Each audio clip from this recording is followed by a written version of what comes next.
তো শুরু করছি আজকের ক্লাস। আমি একটু চেক করে নিই সবকিছু ওকে আছে কিনা।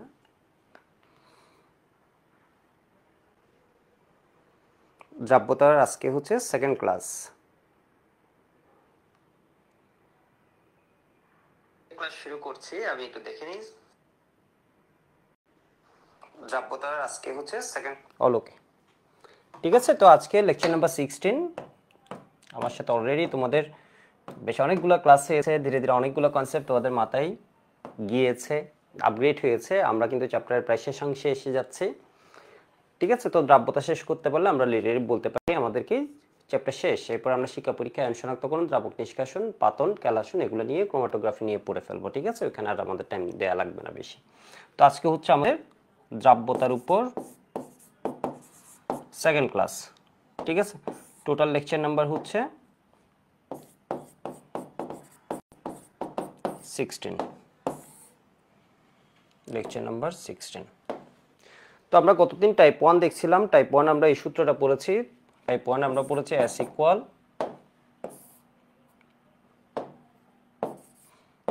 Divide capital M minus small m into কত 100, ঠিক আছে। এই সূত্রটা এর মধ্যে m কি ছিল সবার মনে আছে? m কি ছিল? দ্রবের ভর, ঠিক আছে। ক্যাপিটাল M কি ছিল? দ্রবণের ভর। তাহলে capital M minus small m করলে কি হতো? তোমার দ্রাবকের ভর। সবার মনে পড়ছে? m কি ছিল? দ্রবের ভর। ক্যাপিটাল M ছিল কি? দ্রবণের ভর। S সমান কি ছিল? দ্রাব্যতা। Capital M minus small m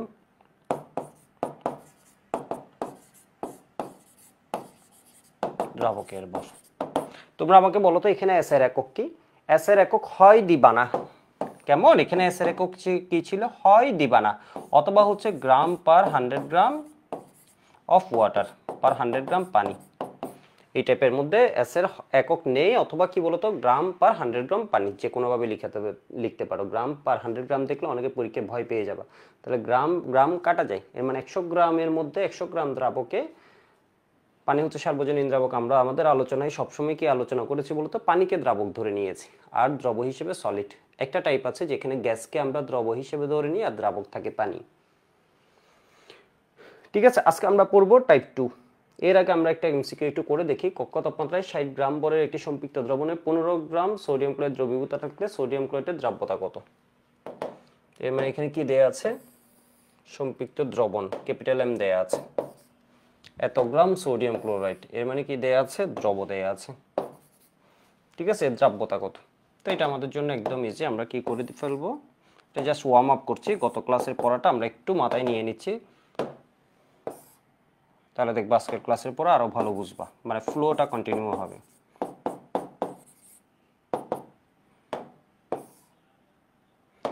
small m কত? 15। ক্যাপিটাল M কত?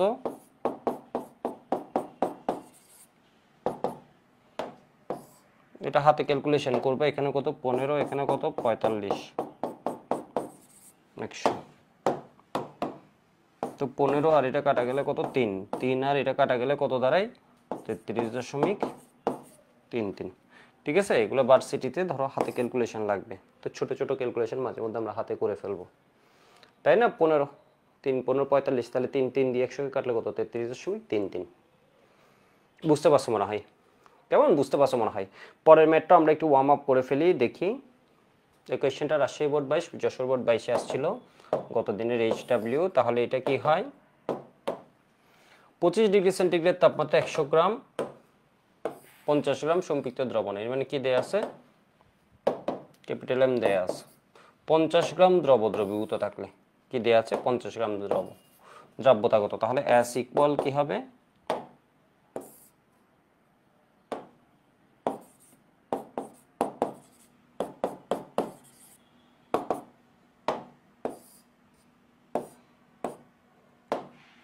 স্মল m কত? 50।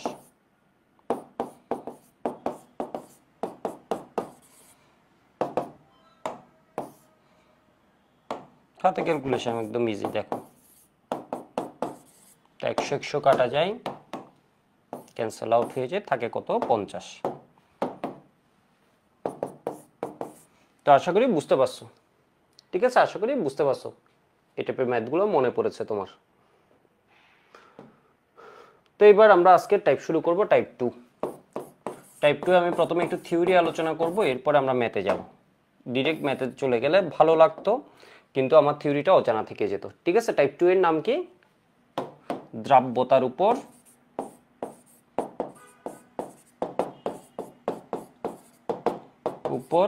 তাপমাত্রার প্রভাব।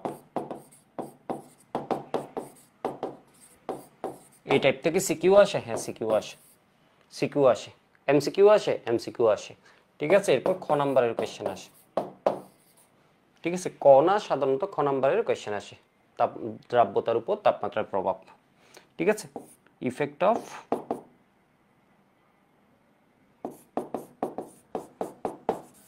Temperature on solubility.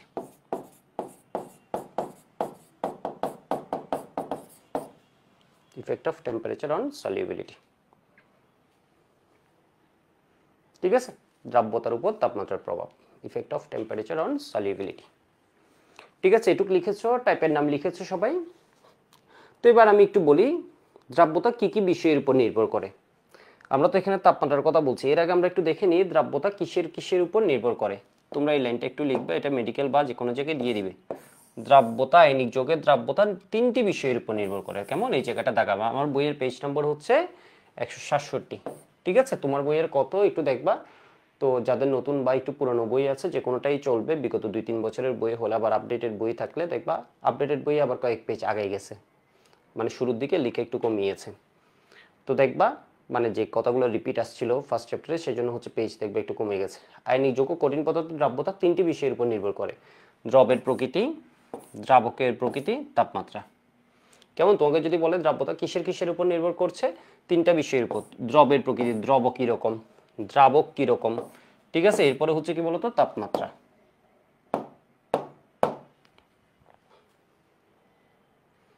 তাপমাত্রা। তাহলে দেখো তো এখানে দ্রবের প্রকৃতি কি বলছে, একই দ্রাবকে একই তাপমাত্রায়, মানে আমি ধরো পানি নিলাম 1 বোতল, কেমন, আমি ধরো 1 বোতল পানি নিলাম, ভিন্ন ভিন্ন কঠিন দ্রবের দ্রাব্যতা ভিন্ন ভিন্ন হয়। এর মানে পটাশিয়াম আয়োডাইড হলে দ্রাব্যতা একরকম, লেড নাইট্রেট হলে দ্রাব্যতা একরকম, সোডিয়াম সালফেট হলে দ্রাব্যতা একরকম, পটাশিয়াম নাইট্রেট হলে দ্রাব্যতা একরকম, সোডিয়াম ক্লোরাইড হলে দ্রাব্যতা একরকম। কেন? এখন বলতে পারো কেন এক একটার এক এক রকম হচ্ছে। এর কারণ হচ্ছে দেখো, পটাশিয়াম হচ্ছে cation, K plus I minus, Pb2 plus minus. তোমরা বলো এখানে ক্যাটায়ন আর অ্যানায়নগুলো কি সেম না ভিন্ন? ভিন্ন। তো এরা যে নিজেদের মধ্যে আকর্ষণ আছে, আয়নিক বন্ধন আছে, এই আয়নিক বন্ধনের শক্তি কি সব জায়গায় সেম না ভিন্ন? ভিন্ন। তো 100 গ্রাম পানিতে আমি মিশাচ্ছি, খুব ভালো কথা, কিন্তু এক এক যৌগের ক্ষেত্রে ওদের আকর্ষণ ছিল, আগের বন্ধন ছিল কি বলতো এক এক রকম। তো সেই জন্য কেউ কেউ বেশি দ্রবীভূত হবে, এখন কেউ কেউ কি হবে, কম দ্রবীভূত হবে। মানে এক একজনের দ্রাব্যতা কি হবে এক এক রকম, কারণ যৌগ যেমন ভিন্ন, এদের বন্ধন কি ভিন্ন, বন্ধন শক্তি কি ভিন্ন। ঠিক আছে, তো এই জন্য হচ্ছে কি তোমার দ্রাব্যতা এক এক রকম হবে। তো আমরা দেখবো একটু পরে গিয়ে দ্রাব্যতা আসলে মানে কিভাবে হয়, একটা জিনিস কিভাবে দ্রবীভূত হয়। এরপর বলছে দ্রাবকের প্রকৃতি। দ্রব বিভিন্ন হলে দ্রাব্যতা বিভিন্ন হবে। দ্রাবকের প্রকৃতি বলছে লাইক ডিজলভস লাইক। বলছে কি বলতো, এই লাইনটা আসে, লাইক ডিজলভস লাইক বলতে কি বুঝো? এই থেকে বুঝি হচ্ছে আমরা পোলার যৌগ, পোলার দ্রাবক যারা আছে, ঠিক আছে, পোলার যৌগ, পোলার দ্রাবক যারা আছে, পোলার দ্রাবকে বেশি দ্রবীভূত হয়। আবার সমযোজী যৌগসমূহ যেগুলো হচ্ছে জৈব দ্রাবক আছে বা জৈব যৌগসমূহ, সমযোজী জৈব দ্রাবক যেগুলো আছে, যেমন তরল হাইড্রোকার্বন, অ্যালকোহল আছে, এসিটোন আছে ইত্যাদিতে অধিক দ্রবণীয়।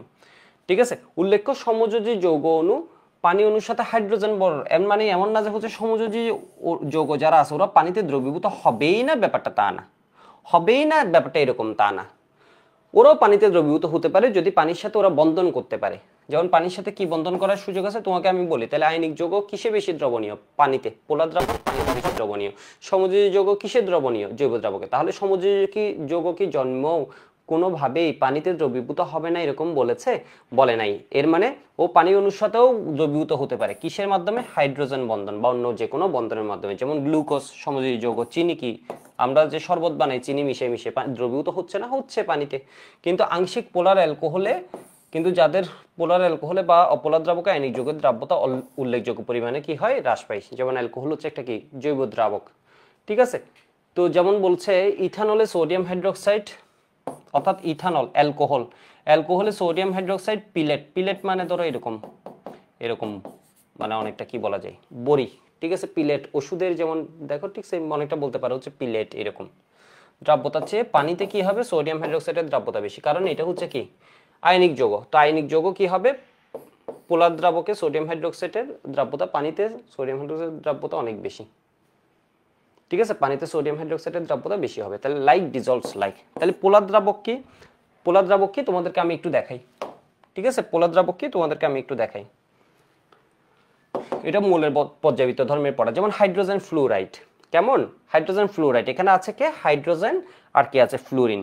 এবার বললো ওরা কি কোনো দুষ্টামি করে, দুষ্টামি করে। কে দুষ্টামি করে, ফ্লুরিন দুষ্টামি করে। দেখো ফ্লুরিন দুষ্টামি করে হাইড্রোজেনের ইলেকট্রনগুলো নিজের করে নিছে, নিজের করে নিয়ে এই সাইডটাকে কালো বানাই ফেলছে। এর মানে ওর নিজের ইলেকট্রনটা আছে হাইড্রোজেনের গুলাকেও টান দিছে, ফলে এখানে দেখা গেছে ইলেকট্রনের ডেফিসিয়েন্সি। এখানে কি হয়েছে, ইলেকট্রনের ঘাটতি দেখা গিয়েছে। এই অংশটা হচ্ছে ইলেকট্রন ডেফিসিয়েন্ট জোন। আমরা বলি না ভিটামিন শূন্যতা, আমরা বলি না রক্ত শূন্যতা, ঠিক সেম এখানে কি হয়েছে বলতো, ইলেকট্রনের শূন্যতা হয়েছে। আরেকদিকে কি হয়ে গেছে, এই অংশটা ইলেকট্রন রিচ। এর মানে এখানে কি হয়ে গেছে, ইলেকট্রনের আধিক্য। এখানে কি হয়েছে, ইলেকট্রনের আধিক্য, ডেল মাইনাস। আমি বুঝালাম এখানে মাথার উপরে কি আসছে, মাইনাস আসছে। কেমন, তাহলে এটাকে আমরা কি বলছি, পোলার দ্রাবক। যেমন উত্তর মেরু দক্ষিণ মেরু আমরা বলি না দুই মেরু, ঠিক সেম এখানে দুইটা প্রান্ত দেখা গিয়েছে, কি আসছে ইলেকট্রনের ঘাটতি, আরেক জায়গায় আসছে ইলেকট্রনের আধিক্য। তো এইচএফ, এরপর অ্যামোনিয়া পোলার দ্রাবক। তোমাকে যদি বলে অ্যামোনিয়া কি রকম দ্রাবক, পোলার দ্রাবক, দেখো অ্যামোনিয়াতে আমরা জানি হচ্ছে নাইট্রোজেন, নাইট্রোজেনের সাথে কি আছে, তিনটা হাইড্রোজেন এইভাবে আছে পিরামাইডাল শেপে, ঠিক আছে। এটা মৌলের পর্যায়বৃত্ত ধর্মতে আরো ডিটেইল আলোচনা হবে, ঠিক আছে। আমাদের যদি চ্যানেলে আমরা আপলোড করি পরের চ্যাপ্টারটা, তাহলে দেখবে এখানে আমরা ডিটেইল মানে জিনিসটা কখন পোলার হচ্ছে অপোলার হচ্ছে জিনিসটা আমরা সুন্দর মতো আলোচনা করব। তাহলে দেখো তো যৌগের নাইট্রোজেন কি করে, দুষ্টামি করে নাকি করে না, করে। কেন দুষ্টামি করে, কারণ ও তড়িৎ ঋণাত্মকতা অনেক বেশি, হাইড্রোজেনের 2.1 তড়িৎ ঋণাত্মকতা। এর মানে ও কি করে, হাইড্রোজেন ইলেকট্রন নিয়ে টানাটানি করে, ফলে এই যৌগের এই অংশ কি হয়ে গেছে, কালো। ইলেকট্রন ক্লাউড, ইলেকট্রন ম্যাগ, ম্যাগে কালো হয়ে গেছে। তাহলে কি হবে, ডেল মাইনাস। ওর মাথার উপর আমি কি দিলাম, মাইনাস। এর মানে ওর মাথার উপর টাকা আছে এটা দেখালাম, ইলেকট্রন আছে এটা দেখালাম, আর এখানে ইলেকট্রনের ঘাটতি ডেল প্লাস, ঠিক আছে। এ কি হয়ে গেছে, গরিব হয়ে গেছে। এ কি হয়ে গেছে, শূন্য হয়ে গেছে। কিসের শূন্যতা দেখা গিয়েছে, ইলেকট্রনের শূন্যতা, ইলেকট্রন ডেফিসিয়েন্ট জোন, ঠিক আছে। আর এটা কি বলতো, ইলেকট্রন রিচ পার্ট। তো আমরা বলছি এটা কি পোলার যৌগ, এর মানে দুইটা পোল ক্রিয়েট হয়েছে। এরপর যেমন ধরো পানি, পানিতে কি হয়, এটা অক্সিজেন, এটাকে হাইড্রোজেন। অক্সিজেন কি দুষ্টামি করে, করে, কারণ অক্সিজেনের তড়িৎ মান হচ্ছে কি বেশি, ঠিক আছে। তাহলে এই অংশটা কি হয়ে গেল, দেখো তো ইলেকট্রন ক্লাউডে ভরে গেছে, তাহলে ডেল মাইনাস। এই জোনটাকে আমরা লিখছি কি বলতো, ডেল প্লাস, ঠিক আছে। ডেল মাইনাস, এটাকে আমরা কি বলছি, ডেল প্লাস। বুঝতে পারছো মনে হয়,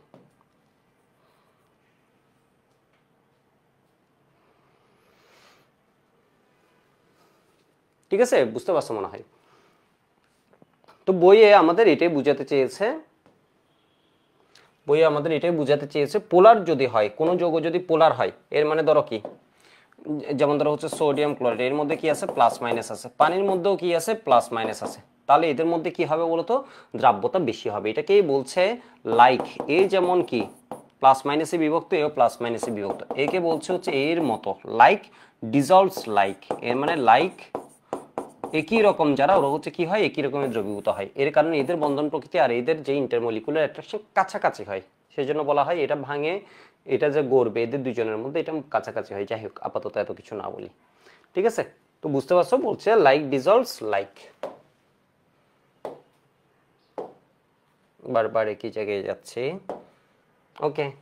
তো একটু দেখো, তাহলে আমরা দ্রবের প্রকৃতি দেখলাম। দ্রব এক এক রকম হলে দ্রাব্যতা একক। দ্রাবক পোলার হলে, পোলার যারা আছে বা আয়নিক যারা আছে ওরা বেশি দ্রবণীয়। যদি অপোলার হয় তাহলে সমযোজী যৌগ কি হবে, বেশি দ্রবণীয়। পানিতে তোমাকে যদি জিজ্ঞেস করে সমযোজী যৌগ দ্রবীভূত হয় না, স্যার জিজ্ঞেস করলো পানিতে সমযোজী যৌগ দ্রবীভূত হয় না, তুমি বলবো হচ্ছে কি হয়, হবে না কেন, পানিতেও হয় যদি বন্ধন করার সুযোগ থাকে, যেমন হাইড্রোজেন বন্ধন, ঠিক আছে, বা অন্য কোনো বন্ধন করার সুযোগ থাকলে, আকর্ষণ থাকলে পানির প্রতি, তখনও পানিতে দ্রবীভূত হবে। এবার আসো তাপমাত্রা।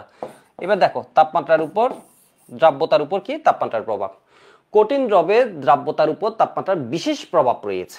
সাধারণভাবে দ্রাবকের তাপমাত্রা বৃদ্ধির সাথে সাথে সাধারণভাবে দ্রাবকের তাপমাত্রা বৃদ্ধির সাথে সাথে দ্রবের দ্রাব্যতা বৃদ্ধি পায়। এর কারণ অধিক তাপমাত্রায় দ্রাবক অণুর গতি বৃদ্ধি পায়, ফলে অধিক দ্রব পানিতে দ্রবীভূত হতে পারে। উল্লেখ্য, দ্রব পানিতে দ্রবীভূত হওয়ার সময় এর কঠিন ক্যালাস কণা থেকে ধনাত্মক ও ঋণাত্মক আয়নগুলো পানিতে পৃথক হয়ে পড়ে এবং সম্পৃক্ত দ্রবণে দ্রবের দ্রাব্যতা সীমায় নিম্নরূপে সাম্যাবস্থায় থাকে। ধনাত্মক ও ঋণাত্মক আয়ন পৃথকভাবে পানি অণুর সাথে কি বলেছে কিছু বুঝিনি, এমনি একবার রিডিং পড়লাম।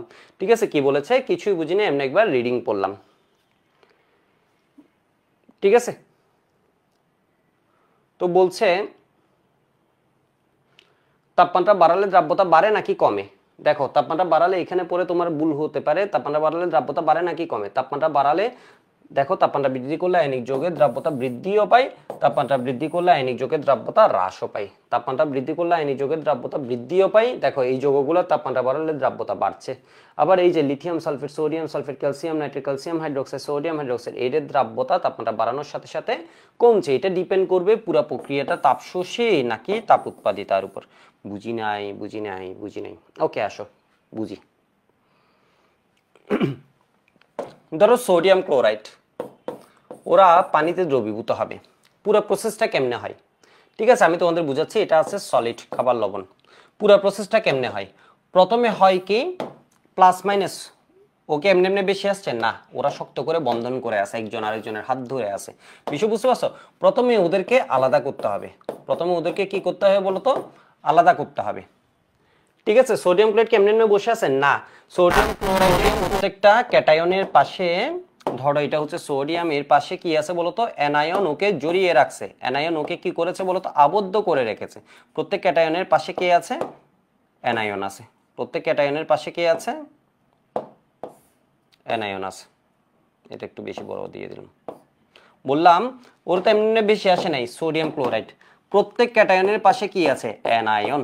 প্রত্যেক অ্যানায়নের পাশে আবার কি আছে, ক্যাটায়ন।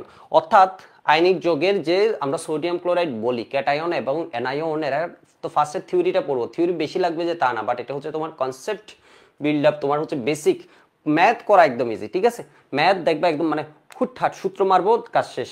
ঠিক আছে, সূত্র মারবো কাজ শেষ, কিন্তু থিওরিটা আমাদের আগে বুঝতে হবে, জিনিসটা আসলে কেমনে হচ্ছে, কেমনে দ্রবীভূত হচ্ছে। তাহলে দেখো তো, সোডিয়াম ক্লোরাইডকে, সোডিয়ামের পাশে কি আছে, ক্লোরাইড। ক্লোরাইডের পাশে কি আছে আবার বলতো, সোডিয়াম।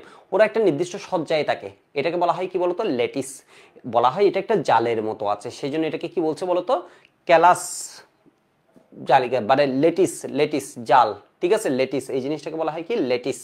ঠিক আছে, এটাকে বলা হয় কি, লেটিস। এটাকে কি বলা হয়, লেটিস। ওরা একটা সুন্দর সজ্জায় আছে, এটাকে আমরা কি বলছি, লেটিস।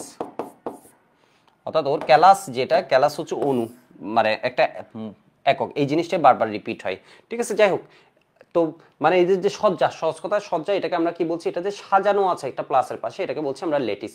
প্রথমে হচ্ছে তোমার লেটিসটাকে ভাঙা লাগবে, ওদেরকে অ্যানায়ন ক্যাটায়নকে ব্রেকআপ করানো লাগবে। বিষয় বুঝতে পারছো? ওরা তো ধরে আছে একজন আরেকজনের হাত, ওদেরকে কি করা লাগবে, ব্রেকআপ করানো লাগবে। এবার বলো, ব্রেকআপ করাতে গেলে তোমার কি শক্তি দেয়া লাগবে নাকি এমনি এমনি ব্রেকআপ হবে, শক্তি দেয়া লাগবে। বিষয় বুঝতে পারছো? শক্তি দেয়া লাগবে। তোমার পকেটের টাকা খরচ করে ওদেরকে কি করছো বলতো, ব্রেকআপ করাইছো। সেই জন্য এই প্রসেসটা হয় তাপহারি। তাপহারি হলে ড্যালেজ কি হবে, পজিটিভ। সোডিয়াম ক্লোরাইড কিসে দ্রবীভূত হচ্ছে, পানিতে। এবার দেখো, যেই ক্যাটায়ন বা অ্যানায়ন তোমার কি হয়েছে, আলাদা হয়ে গেছে, তখন সোডিয়াম প্লাসকে এসে জড়াই ধরবে কে বলতো, পানি। পানিকে আমরা কিভাবে লিখি, ও এইচ এইচ। এটা হচ্ছে ডেল মাইনাস, এটা হচ্ছে কি ডেল প্লাস। ঠিক আছে, ওর দুইটা পার্ট, একটা হচ্ছে ডেল মাইনাস আর একটা হচ্ছে ডেল প্লাস।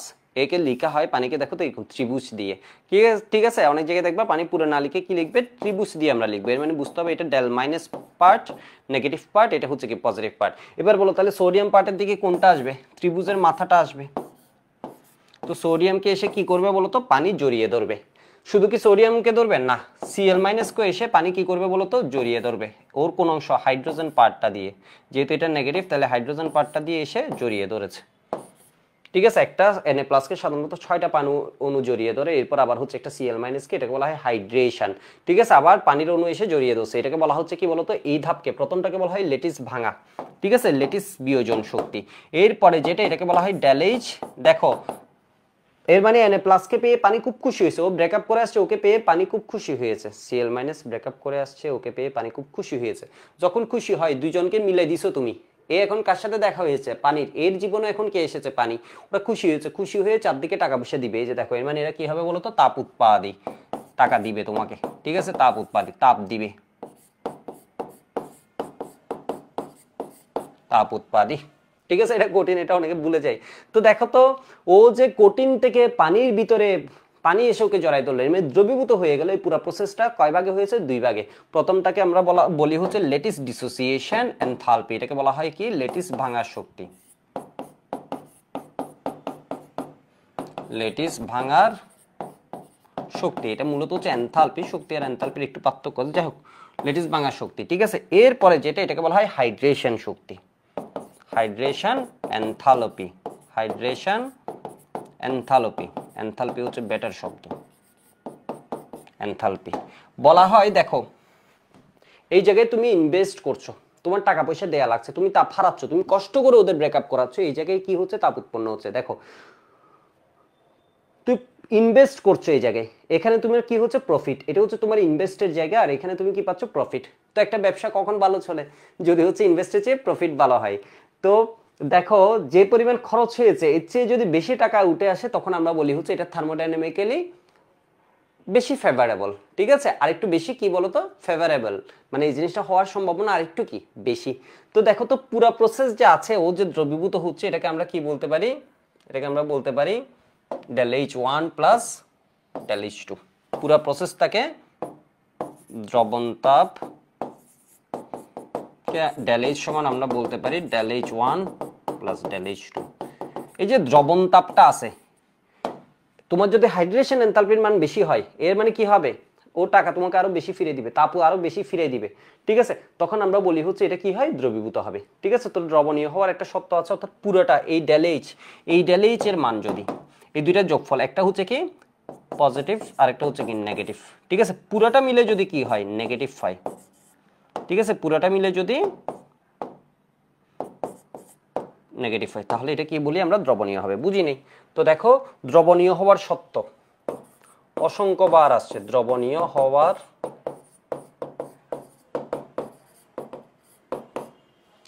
সত্য। দ্রবণীয় হওয়ার সত্য হচ্ছে হাইড্রেশন এনথালপি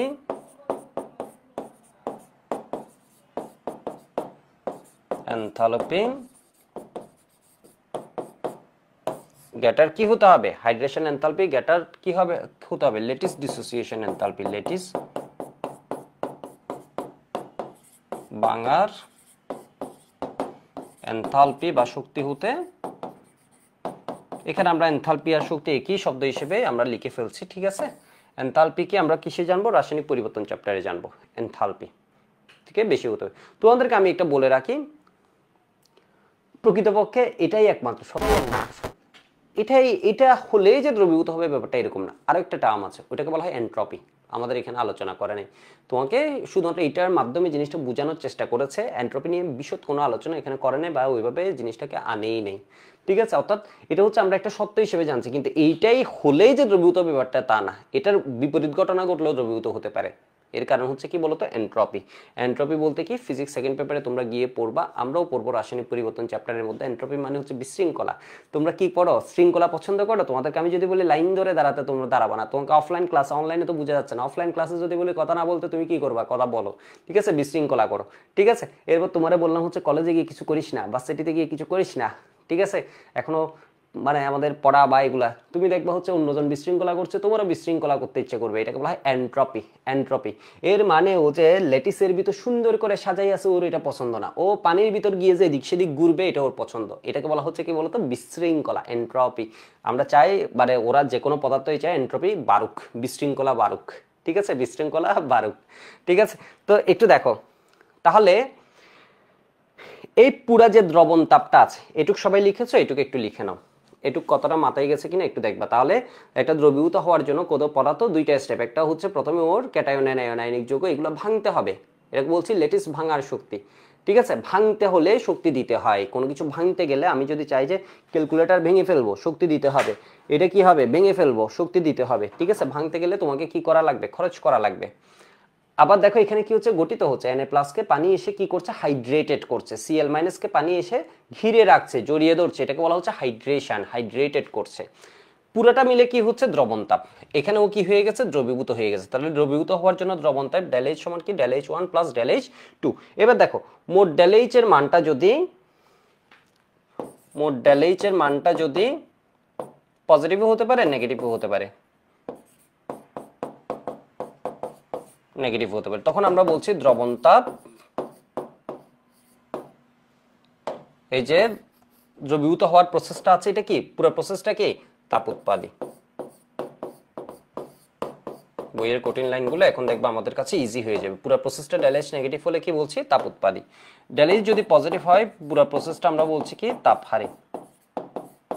প্রসেসটা আমরা কি বলছি বলতো, তাপহারী। কেমন, পুরো প্রসেসটা আমরা কি বলছি, ΔH যদি পজিটিভ হয় আমরা পুরো প্রসেসটা বলছি তাপহারী। তোমরা বলো লাসাতিলিয়ার প্রিন্সিপাল মনে আছে?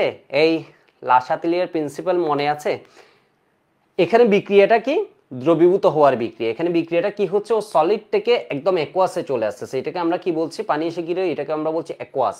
ঠিক আছে, অ্যাকোয়াস, অ্যাকোয়াসে চলে আসতেছে। লাসাতেলিয়ার নীতি কি বলে, তাপ উৎপাদী বিক্রিয়ায় তুমি যদি আরো তাপ বাড়াও, তুমি যদি আরো তাপ, লাসাতেলিয়ার নীতি কি বলছে, তাপ উৎপাদী বিক্রিয়া, তুমি যদি আরো তাপ বাড়াচ্ছ, কেমন, তুমি আরো তাপ কি করছো, বাড়াচ্ছ, বিক্রিয়ার সামনে গেলে কি হয়, তাপ উৎপন্ন হয়।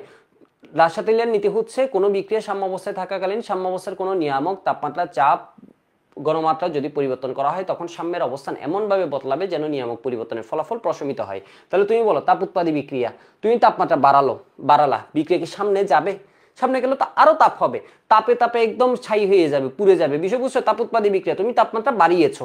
কেমন, আমরা রাসায়নিক পরিবর্তন আবার লাসাতেলিয়ার নীতি পড়বো, এসএসসিতে পড়েছিলাম। তো দেখো তো, বললাম তাপ উৎপাদী বিক্রিয়া, তুমি তাপ আরো বাড়িয়েছো, তাপ উৎপাদী বিক্রিয়ায় তাপমাত্রা বাড়ানো হলো। ঠিক আছে, তাপমাত্রা বাড়ানো হলো, তাপ দিলে বিক্রিয়ার সামনে গেলে তো আরো কি হবে, তাপ নিজে উৎপন্ন হয়, আরো কি হয়েছে, এখন তাপ দিচ্ছ, তাহলে বিক্রিয়া সামনের দিকে যাবে না, বিক্রিয়া কি হবে, বিপরীত দিকে যাবে। তাহলে দেখো তো, তাপ উৎপাদী বিক্রিয়ায় যদি পুরো প্রসেসটা কি হয়, তাপ উৎপাদী, তাপমাত্রা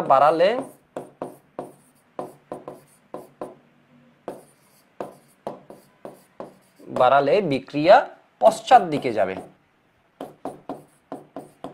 বিক্রিয়া পশ্চাৎ দিকে যাবে। এর মানে ও আর দ্রবীভূত হতে চাইবে না, দ্রবীভূত হলে তার তাপ উৎপন্ন হবে, পশ্চাৎ দিকে যাবে বা বিপরীত দিকে যাবে, রিভার্স রিঅ্যাকশন হবে, পশ্চাৎ দিকে যাবে, অর্থাৎ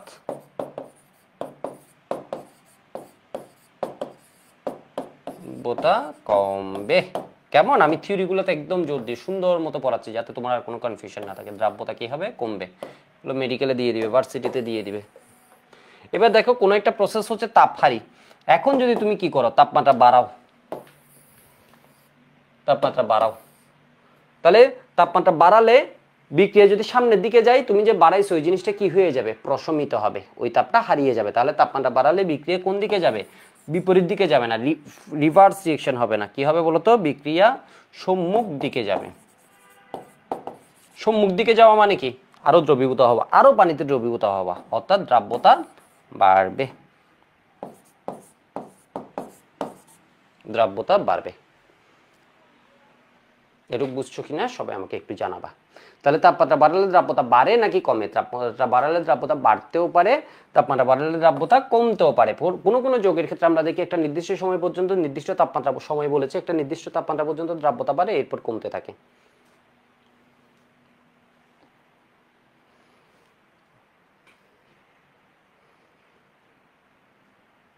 লিখেছো, এবার আমি তোমাদের একটা গ্রাফ দেখাচ্ছি, দেখো এটা গুহ স্যারের বইয়েও গ্রাফটা সুন্দর মতো আছে, তো আমি একটা গ্রাফ একটু দেখাচ্ছি।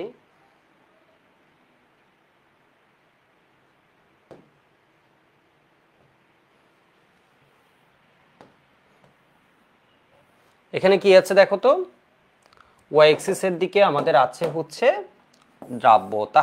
কেমন, ওয়াই এক্সিসে আমাদের আছে কি, দ্রাব্যতা, এক্স এক্সিসে আমাদের কি আছে, তাপমাত্রা, ওয়াই এক্সিসে আছে দ্রাব্যতা। দ্রাব্যতার একক কি দিয়েছে, গ্রাম পার 100 গ্রাম ওয়াটার, গ্রাম পার 100 গ্রাম ওয়াটার, এর মানে একক নেই, বা গ্রাম 100 গ্রাম ওয়াটার। তোমাদের মনে আছে সোডিয়াম ক্লোরাইডের দ্রাব্যতা আমি কত বলছিলাম, 36। এই যে দেখো সোডিয়াম ক্লোরাইড হচ্ছে এটা, এই লাইনটা দেখছো, ও দ্রাব্যতা হচ্ছে টেম্পারেচার বাড়ারও প্রায় 36ই থাকে। ঠিক আছে, 35, 34, 37, 38 পর্যন্ত হয়। ঠিক আছে, খুব সামান্য পরিবর্তন হয়। দেখো এর তাপমাত্রা বাড়ালে দ্রাব্যতা কি হচ্ছে, বাড়ছে। কেমন? তাপমাত্রা বাড়ালে দ্রাব্যতা বাড়ছে, তাপমাত্রা বাড়ালে দ্রাব্যতা বাড়ছে, তাপমাত্রা বাড়ালে দ্রাব্যতা কি হচ্ছে? বাড়ছে। ঠিক আছে, ম্যাক্সিমাম যৌগের ক্ষেত্রে আমরা দেখছি তাপমাত্রা বাড়ালে দ্রাব্যতা বাড়ছে। কিছু যৌগের ক্ষেত্রে যেমন সোডিয়াম সালফেট দ্রাব্যতা কি হচ্ছে? কমছে। কেমন? দ্রাব্যতা কি হচ্ছে? কমছে। এখানে দেখো সোডিয়াম সালফেট এর ক্ষেত্রে কি হচ্ছে? দ্রাব্যতা কমছে। তাহলে তাপমাত্রা বাড়ালে কঠিন যৌগের ক্ষেত্রে দ্রাব্যতা বাড়তেও পারে, দ্রাব্যতা কি হতে পারে? কমতেও পারে। তাপমাত্রা বাড়ালে দ্রাব্যতা বাড়তেও পারে, তাপমাত্রা বাড়ালে দ্রাব্যতা কমতেও পারে। ঠিক আছে, কিছু কিছু যৌগের জন্য একটা নির্দিষ্ট তাপমাত্রা পর্যন্ত বাড়ে, এরপর কি হয়? কমতে থাকে, কমতে থাকে। তাহলে তোমরা বলো যাদের ক্ষেত্রে তাপমাত্রা বাড়ালে দ্রাব্যতা বাড়ছে, যেমন এদের ক্ষেত্রে তাপমাত্রা বাড়ালে দ্রাব্যতা বাড়ছে। ঠিক আছে, এটা কি তাপ উৎপাদী বিক্রিয়া? এদের কি দ্রবীভূত হওয়ার প্রসেসটা তাপ উৎপাদী নাকি তাপহারী? তাপহারী হলে তখনই তাপমাত্রা বাড়ালে বিক্রিয়া কি হবে? তাপটা হারানোর জন্য সামনের দিকে যাবে। তাহলে এটা কি হবে বলতো? এটা হবে কি? তাপহারী। তাপহারীতে তাপমাত্রা বাড়াচ্ছ, সেজন্য ও হারাতে সামনের দিকে যাচ্ছে। ঠিক আছে, এদের কমছে কেন? কারণ এরা কি হবে বলতো? তাপ উৎপাদী। এদের পুরো যে দ্রবীভূত হওয়ার প্রসেসটা, এর মানে সোডিয়াম সালফেট থেকে ধরো, সোডিয়াম সালফেট দ্রবীভূত হয় কোন প্রসেসে? প্রথমে সোডিয়াম, আমি তোমাদের সুন্দরভাবে বুঝেছি, সোডিয়াম থেকে কি হবে? সোডিয়াম এবং সালফেট আলাদা হবে, এদের কি হবে? ল্যাটিস ভাঙবে। ঠিক আছে, Na প্লাস সালফেট 2 মাইনাস এরা কি হবে? আলাদা হবে, ল্যাটিস বিয়োজন হবে, ল্যাটিস ডিসোসিয়েশন হবে। এরপরে Na প্লাস কে কি হবে বলতো? পানি এসে জড়িয়ে ধরবে। এরপর হচ্ছে সালফেট 2 মাইনাস কে কি হবে? পানি এসে ঘিরে ধরবে। ঠিক আছে, এটাকে বলা হয় কি? হাইড্রেশন। এই দুই স্টেপে। ঠিক আছে, এটা কিভাবে ঘটে বলতো? এই দুই স্টেপে ঘটে। ঠিক আছে, এই দুই স্টেপে ঘটে। তো এই যে দুইটা স্টেপ আছে, ΔH1 ΔH2, এটাকে বলছি আমরা ল্যাটিস ডিসোসিয়েশনের হাইড্রেশন। পুরোটা মিলে যোগফল তোমার কি হচ্ছে? তাপ উৎপাদী হচ্ছে বলেই এখানে কি হয়ে যাচ্ছে বলতো? এখানে কি হয়ে যাচ্ছে বলতো? তাপমাত্রা বাড়ালে তোমার দ্রাব্যতা কমছে। বুঝো নেই? বইয়ে গেলাম এবার, তাহলে আমরা আরেকটু ভালো বুঝবো। দেখো বলছে পানিতে আয়নিক যৌগের দ্রবণ প্রক্রিয়া যৌগের ক্যালাসের উপর নির্ভর করে তাপ শোষী বা তাপ উৎপাদী এই দুই প্রক্রিয়া ঘটে। তাপ শোষী প্রক্রিয়া, যেটাকে তাপহারী বলছি, তাপহারী বিক্রিয়া ΔH কি হবে? প্লাস হবে। ঠিক আছে, ΔH কি হবে? প্লাস হবে। তাপশোষী প্রক্রিয়ায় তাপমাত্রা বৃদ্ধি করলে আয়নিক যৌগের দ্রাব্যতা কি হয়? বৃদ্ধি পায়। কেমন? এখানে লা শাতেলিয়ার নীতি অনুসরণ করে, কোন নীতি? লা শাতেলিয়ার নীতি অনুসরণ করে। তাহলে তাপমাত্রা বাড়ালে, তাপমাত্রা বৃদ্ধি করলে দ্রবণ প্রক্রিয়ার সাম্যাবস্থা কোন দিকে যাবে? সম্মুখ দিকে অগ্রসর হয়, অর্থাৎ দ্রাব্যতা বৃদ্ধি পায়। এরূপ লবণ হলো সোডিয়াম নাইট্রেট, পটাশিয়াম নাইট্রেট, এটা মেডিকেল এমসিকিউর জন্য দেখতে পারো। ঠিক আছে, লেড নাইট্রেট, অ্যামোনিয়াম, ম্যাক্সিমাম যৌগের ক্ষেত্রে বাড়ে, তো এটা না দেখলেও হবে। যেগুলো কমে এগুলো দেখো। নাইট্রেট সাধারণত কি হয়? বাড়ে, সব নাইট্রেট এখানে। ঠিক আছে, এরপর ক্লোরাইড, হ্যালাইড, মনে রাখা সহজ। ক্লোরাইড বা হ্যালাইড এদের দ্রাব্যতা কি হয়? বাড়ে। তাহলে হচ্ছে কমেকার তাপমাত্রা বৃদ্ধি করলে আয়নিক যৌগের দ্রাব্যতা হ্রাস পায় কখন? দ্বিতীয় প্রক্রিয়া, তাপ উৎপাদী প্রক্রিয়ায় দ্রবণ তাপ কি হচ্ছে? নেগেটিভ, তাপ উৎপাদী প্রক্রিয়া। ঠিক আছে, তাহলে তাপ উৎপাদী প্রক্রিয়ায় তাপমাত্রা বৃদ্ধি করলে আয়নিক যৌগের দ্রাব্যতা হ্রাস পায়। কেমন? তাপ উৎপাদী বিক্রিয়ায় তুমি যদি তাপমাত্রা বাড়াও, ও সামনে গিয়ে আরো তাপ উৎপন্ন করবে, তাপে তাপে শেষ হয়ে যাবে, সেজন্য ও সামনের দিকে যাবে না, দ্রাব্যতা হ্রাস পায়। লা শাতেলিয়ার নীতিকে অনুসরণ করে সাম্যাবস্থা কোন দিকে যাচ্ছে? বিপরীত দিকে যাচ্ছে। এরকম হচ্ছে কি? সালফেট, এখানে শুধু এই নাইট্রেটটা মনে রাখবা, আর হচ্ছে কি? হাইড্রোক্সাইড, সালফেট, হাইড্রোক্সাইড এগুলা। ঠিক আছে, সালফেট, হাইড্রোক্সাইড। তাহলে নাইট্রেট, হ্যালাইট এগুলো দেখলে এগুলো তাপমাত্রা বাড়ালে দ্রাব্যতা কি হবে? বৃদ্ধি পাবে। ব্যতিক্রমের মধ্যে আমরা দেখলাম ক্যালসিয়াম নাইট্রেট দেখলাম। ঠিক আছে, ক্যালসিয়াম নাইট্রেট দেখলাম। গ্যাসের ক্ষেত্রে কিন্তু তাপমাত্রা বাড়ালে দ্রাব্যতা শুধুই কমে। গ্যাসের ক্ষেত্রে তাপমাত্রা বাড়ালে দ্রাব্যতা শুধুই কমে। এবার দেখো এই কোয়েশ্চেনটা আসে, এই কোয়েশ্চেনটা খ নম্বরের কোয়েশ্চেনে আসে। গ্লোবাল সল্ট, গ্লোবাল লবণ কোনটা? Sodium sulphate 10 molecules of water. ঠিক আছে, বলছে এটির তাপমাত্রা বৃদ্ধির সাথে সাথে প্রথমে দ্রাব্যতার বৃদ্ধি ঘটে, কিন্তু 32.4 ডিগ্রি সেন্টিগ্রেডের পর তার নিরুদিত হয়ে সোডিয়াম সালফেটে পরিণত হয়। সোডিয়াম সালফেটের দ্রাব্যতা তাপমাত্রা বাড়ানোর সাথে সাথে কি হয়? কমে। নিরুদিত অবস্থায় তাপমাত্রা বৃদ্ধির ফলে দ্রাব্যতা ধীরে ধীরে হ্রাস পায়। শোধক ক্যালাস থেকে, মানে যেটা আর্দ্র, নিরুদিত ক্যালাসের রূপান্তরের কারণে দ্রাব্যতার এরূপ পরিবর্তন ঘটে থাকে। তোমাকে বলবে হচ্ছে এই কোয়েশ্চেনটা ইম্পর্টেন্ট, খ নম্বরের কোয়েশ্চেন, আমি একটু লিখছি।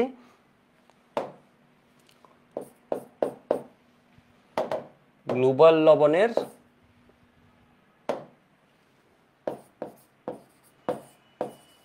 সবাই একটু লিখবা, গ্লোবাল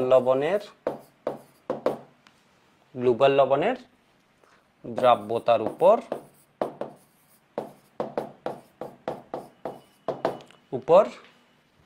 তাপমাত্রার প্রভাব ব্যাখ্যা করো।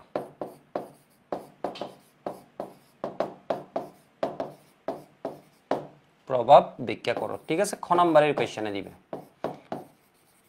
কলেজ পরীক্ষা, বোর্ড পরীক্ষা, ঠিক আছে, অ্যাডমিশনও এটা আসে। এখানে তোমাকে গ্রাফটা দিতে হবে, ঠিক আছে, গ্রাফটা দিতে হবে। দেখো গ্রাফটার এটা হচ্ছে ওয়াই এক্সিস, এটা হচ্ছে এক্স এক্সিস। অনেকে ওয়াই এক্সিস এক্স এক্সিস আঁকো, কিন্তু এখানে কোন জায়গায় কি আছে এটা লিখো না। যেমন এখানে আছে কি দ্রাব্যতা, ওয়াই এক্সিসে কি আছে দ্রাব্যতা, একক কি গ্রাম পার 100 গ্রাম পানি, অথবা কোনো একক না দিলেও হবে, ভুল দিও না আবার।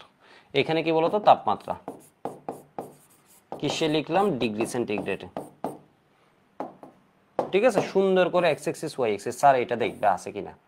এবার দেখো এর দ্রাব্যতা বলছে তাপমাত্রা বাড়ানোর সাথে সাথে প্রথমে বাড়তে থাকে, এরপর কি হয় তাপমাত্রা বাড়ানোর সাথে সাথে দ্রাব্যতা কমতে থাকে। এই জোনে বলছে, এই জোনে হচ্ছে গ্লুবার সল্ট, এর মানে sodium sulphate 10 molecules of water ছিল, কিন্তু একটা নির্দিষ্ট তাপমাত্রা, এই টেম্পারেচারটা কত, এটাকে বলা হয় টেম্পারেচার অফ ইনভার্সন। এর মানে এই জায়গায় পরিবর্তন হয়ে গেছে গ্রাফ, এটা হচ্ছে কত পরিবৃত্ত তাপমাত্রা 32.4 ডিগ্রি সেন্টিগ্রেড, ঠিক আছে। এই তাপমাত্রা এসে কি হয়ে গেছে বলতো রিভার্স করেছে, মানে কার্ভটা উপরে উঠছিল, এখন কি হয়ে গেছে বিপরীত হয়েছে, বিপরীত হয়েছে। দেখো sodium sulphate 10 molecules of water, এইটুকু আসার পর পানি অণুগুলো ও আর ধরে রাখতে পারে নাই, পানি অণুগুলো কি হয়ে গেছে চলে গেছে, বের হয়ে গেছে, এখন আছে কি সোডিয়াম সালফেট। তাহলে তোমরা বলবো হচ্ছে কেন পরিবর্তনটা হচ্ছে, কারণ এটুক পর্যন্ত ছিল sodium sulphate 10 molecules of water, 32.4 degree সেন্টিগ্রেডে এসে পানি নিরোধিত হয়। এখন তাপমাত্রা বাড়ালে সোডিয়াম সালফেটের দ্রাব্যতা তাপমাত্রার সাথে সাথে কমতে থাকে। কেন? কারণ এই প্রসেসটা তাহলে কি, এই প্রসেসটা কি, তাহলে তাপমাত্রা বাড়ালে দ্রাব্যতা বাড়ছে, এর মানে এটা কি প্রসেস, এটা দ্রবণীয় হওয়ার প্রসেসটা হচ্ছে তাপ হারি, আর এটা দ্রবণীয় হওয়ার প্রসেসটা কি বলতো তাপমাত্রা বাড়ালে বাড়ছে, কমছে, ঠিক আছে। এর মানে কি তাপমাত্রা বাড়ালে এটা বাড়ছিল, এর মানে কি তাপ হারি, সেই জন্য তাপমাত্রা বাড়াচ্ছি। এই যে দেখো এদিকে যাচ্ছি যত তত বাড়াচ্ছি, এদিকে যাচ্ছি যত তত তাপমাত্রা কি হচ্ছে বাড়ছে, তত কি হচ্ছে দ্রাব্যতা বাড়ছে, এর মানে কি প্রসেসটা হচ্ছে তাপ হারি। সেই জন্য আমি যত বাড়াচ্ছি ও কি হবে সামনের দিকে গিয়ে গিয়ে হারাবে। এখানে তাপমাত্রা বাড়ানোর সাথে সাথে কমছে, এর মানে এই প্রসেসটা কি তাপ উৎপাদী, তাপ উৎপাদী। ও যদি আরো কি হয় তাপ বাড়ায় সামনের দিকে গেলে তাপে তাপে শেষ হয়ে যাবে, তাহলে এটা কি বলতো তাপ উৎপাদী। তাহলে এই কথাগুলো সুন্দরভাবে গ্রাফ দিতে হবে, এরপর সুন্দরভাবে প্যারা করে জিনিসটা লিখতে হবে, দুইটা ভাগে জিনিসগুলো লিখতে হবে। তো তোমাকে বলতে হবে প্রথম অংশটা তাপহারি, প্রথমে বলবো হচ্ছে সোডিয়াম সালফেট 10 মলিকুলস অফ পানি, এর দ্রাব্যতা তাপমাত্রা বাড়ানোর সাথে সাথে প্রথমে বাড়তে থাকে, কিন্তু 32.4 ডিগ্রি সেন্টিগ্রেডে গিয়ে ক্যালাস পানি অর্থাৎ 10 অণু পানি নিরোধিত হয়। এরপর তাপমাত্রা বাড়ানোর সাথে সাথে সোডিয়াম সালফেটের দ্রাব্যতা কমতে থাকে।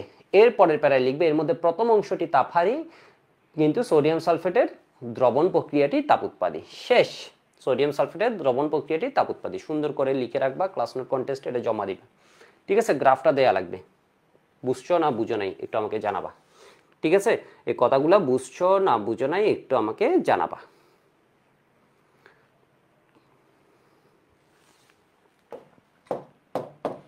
সোডিয়াম সালফেট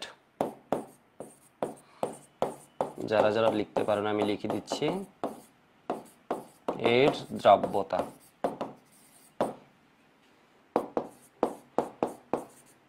তাপমাত্রা বৃদ্ধির সাথে প্রথমে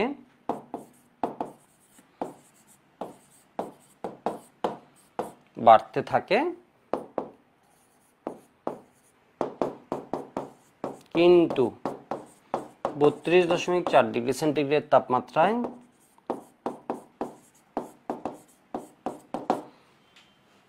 ক্যালাস পানি অপসারিত হলে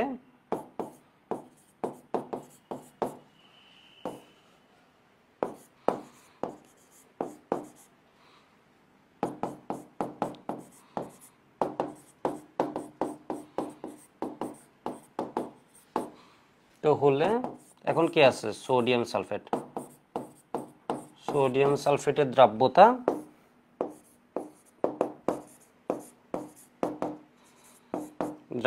তাপমাত্রার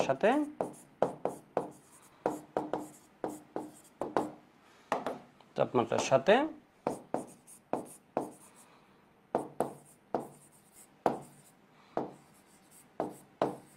কমতে থাকে। এরপর বলবা কি এখানে প্রথম অংশটি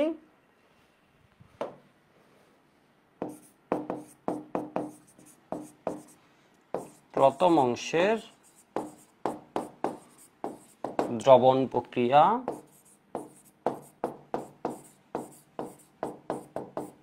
তাপহারি ঠিক আছে। এরপর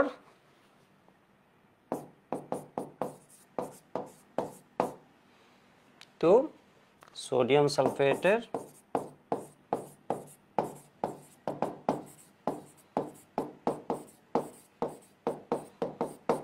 দ্রবণ প্রক্রিয়া তাপোৎপাদী। ভুল বলে ফেলছি না? ঠিকই আছে, তাপোৎপাদী। সেই জন্য একটু তাপমাত্রা বাড়ালে কমছে। ঠিক আছে, এই প্যারা তাহলে একদম 2 সাথে গ্রাফ। দ্রবণ প্রক্রিয়া কি বলতো? তাপোৎপাদী। তাপমাত্রা বাড়ালে তাপহারি বলেই তো সামনের দিকে যাচ্ছে, তাপমাত্রা বাড়ালে তাপটা হারাবে। আর ওইটা তাপোৎপাদী, তাপমাত্রা বাড়ালে ওটা যদি উপরে উঠতো তাহলে আরো কি হতো? তাপ উৎপন্ন হতো। সেই জন্য এটা কি হচ্ছে? দ্রাব্যতা কমছে। ওকে ওকে, ঠিক আছে। এবার অনেকে জিজ্ঞেস করতে পারো, ঠিক আছে, এবার অনেকে জিজ্ঞেস করতে পারো, এই পয়েন্টটা হচ্ছে আমি পরে পড়াবো, ল্যাটিস শক্তি কি, ল্যাটিস ভাঙার শক্তি কি, হাইড্রেশন শক্তি কি, কেমন ওই জিনিসটা আমাদের পরে আছে, আয়নিক যৌগের দ্রবণীয়তা। তো এখন আমি চলে যাচ্ছি আমাদের টাইপ 2-তে। ঠিক আছে, টাইপ 2 তাপমাত্রার উপর দ্রাব্যতার প্রভাব। তাপমাত্রা বাড়ালে দ্রাব্যতা বাড়ে নাকি কমে, তোমরা বলো। এবার আমরা আসছি ম্যাথে। টাইপ 2 আমরা পড়ছিলাম তাপমাত্রার উপর দ্রাব্যতার প্রভাব। আমরা থিওরি বিষয়টা আলোচনা করেছি, এখন হচ্ছে আমরা ম্যাথে যাচ্ছি। এই যে দেখো ফার্স্ট ম্যাথ দেখো, এরপর আমরা সিকিউ করবো এই টপিকের। এই টপিক থেকে সিকিউ আসে। তো একটু কোয়েশ্চেনটা সবাই এখানে পজ দিয়ে লিখে নিবা। কি বলেছে এই টাইপের ম্যাথে? কি বলা আছে একটু দেখো তো। আমি একটু দেখি কয় মিনিট হয়েছে এবং সবকিছু ঠিক মতো দেখা যাচ্ছে কিনা।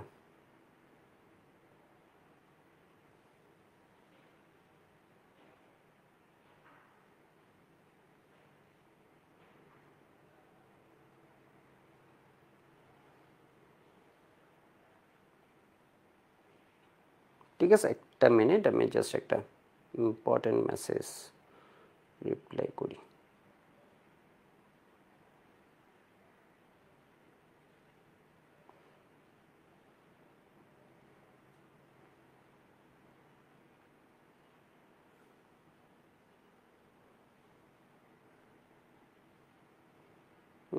রিপ্লাই করতে কাজ করতে রিপ্লাই করতে পারলাম না। যাই হোক, ক্লাস শেষ করি, রেকর্ড শেষ করি।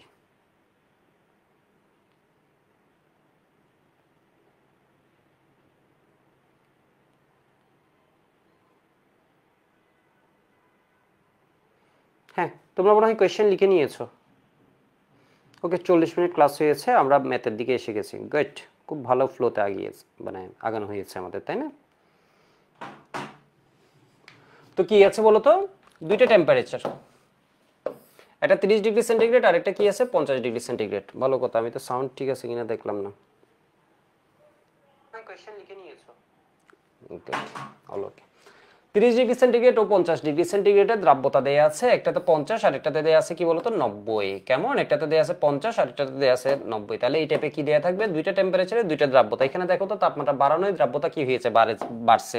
তোমরা বলো তাপমাত্রা বাড়লে দ্রাব্যতা বাড়ে নাকি কমে? তাপমাত্রা বাড়লে দ্রাব্যতা বাড়তেও পারে, কমতেও পারে। এখানে কি হয়েছে? বাড়ছে। এবার বলছে কি 30 ডিগ্রি সেন্টিগ্রেড তাপমাত্রায় 50 গ্রাম দ্রবণ আছে, ওইটাকে 55 ডিগ্রি সেন্টিগ্রেডে হিটিং করা হলো। তাপ দিয়ে কি করেছে? তাপ দিয়ে এটাকে কি করে ফেলছে? তোমার 50 ডিগ্রি সেন্টিগ্রেডে নিয়ে গেছে। 55 কেন লিখছে আমি তো বলি, 50, তো এটাও কি 50 ডিগ্রি সেন্টিগ্রেড তাপমাত্রা উন্নীত করা হলো। ঠিক আছে, কত গ্রাম অতিরিক্ত দ্রবের প্রয়োজন? বুঝো নাই। ধরো এইটা আর এটা, ঠিক আছে। এখানে ও দ্রাব্যতা কত? 50, এখানে ও দ্রাব্যতা কত? 90। ঠিক আছে, 90। প্রথমে আমি হচ্ছে এটা বোর্ড পরীক্ষা যেভাবে করবো এভাবে দেখাবো, এরপরে আমি একটা শর্ট ট্রিক্স দেখাবো। অ্যাডমিশন এমসিকিউ আসলে অনেক ইজিলি করে ফেলতে পারবা। ঠিক আছে, 90। এটা হচ্ছে কত টেম্পারেচার? এটা হচ্ছে 30 ডিগ্রি সেন্টিগ্রেড তাপমাত্রা, এটা হচ্ছে 50 ডিগ্রি সেন্টিগ্রেড তাপমাত্রা। তোমাকে দ্রবণটা দেওয়া আছে কত তাপমাত্রা? এত তাপমাত্রায়। ঠিক আছে, এখান থেকে তাপ দিয়ে এটাকে কিসে নিয়ে গেছে? এটাকে তাপ দিয়ে এখানে কি ইসে নিয়ে গেছে? 50 ডিগ্রি সেন্টিগ্রেডে নিয়ে গেছে। তো বলছে আর কত গ্রাম দ্রব যোগ করতে হবে, বুঝো নাই? তোমরা বলো এই টেম্পারেচারে ও কি খাচ্ছে? কম খাচ্ছে। এখানে ও কি খাচ্ছে? বেশি খাচ্ছে। বুঝো নাই? 100 গ্রাম পানি এই তাপমাত্রায় কত গ্রাম দ্রবকে দ্রবীভূত করছে? 50 গ্রাম। এটা 50 আমরা কি বুঝি? এটা বুঝি হচ্ছে 100 গ্রাম পানি এখন 50 গ্রাম দ্রবকে দ্রবীভূত করতে পারে। এখান থেকে আমরা কি বুঝি? 100 গ্রাম পানি এখন 90 গ্রাম দ্রবকে দ্রবীভূত করতে পারবে। ঠিক আছে, এটা হচ্ছে 50 গ্রাম দ্রবকে দ্রবীভূত করতে পারবে, আর এটা কি করতে পারবে? 100 গ্রাম। তুমি ধরো এখন খাচ্ছিলে এই টেম্পারেচারে খাচ্ছিলে কি কম 50%, এখানে গিয়ে তুমি খাচ্ছ কত 90%। ঠিক আছে, ধরো তুমি আজকের ক্লাস করার আগে তুমি পরীক্ষায় মার্কস পেতা 50, এই ক্লাসগুলো করার পর গুণগত রসায়ন শেষ করার পর গুণগত রসায়নে তুমি পাওয়া শুরু করছো 90। মানে বিষয় বুঝতে পারছো? দেখো বলছে 100 গ্রাম পানি আগে খেত কত 50 গ্রাম দ্রবকে, 100 গ্রাম পানিকে যদি 50 ডিগ্রি সেন্টিগ্রেডে নিয়ে যাও ও কত গ্রাম দ্রবকে খাবে? 90 গ্রামকে।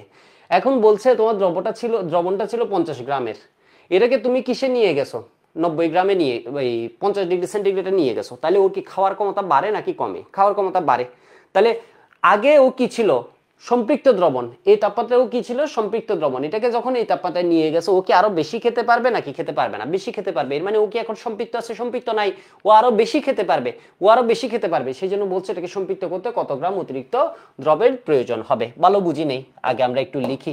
ঠিক আছে, ভালো বুঝতে পারি নাই, আগে আমরা একটু লিখি। তো দুইটা তাপমাত্রা আমরা কি করব? দুইটা সূত্র করব। একটু দেখো, এটা হচ্ছে 30 ডিগ্রি সেন্টিগ্রেড তাপমাত্রায় লিখি, দেখবা এরপর আমি আবার যখন বলবো জিনিস অটো বুঝে যাবা। দুইটা তাপমাত্রায় দুইবার সূত্র করতে হবে। কেমন? দুইটা তাপমাত্রায় কি করবা? দুইবার সূত্র করবা। একটা হচ্ছে 30 ডিগ্রি সেন্টিগ্রেডে আর একটা হচ্ছে কি 50 ডিগ্রি সেন্টিগ্রেডে। এখন তোমরা কোয়েশ্চেন করতে পারো কোন তাপমাত্রার সূত্র আগে কাজ করব? এইটার সূত্র দিয়ে আগে কাজ করব নাকি এটা সূত্র? এই তাপমাত্রার সূত্র কি S ইকুয়াল, ধরো দিলাম হচ্ছে, সূত্রটা লিখলাম এরকম, S ইকুয়াল দিলাম হচ্ছে কি স্মল m বাই, একটু বেশি এদিকে লিখে ফেলছি, কেমন?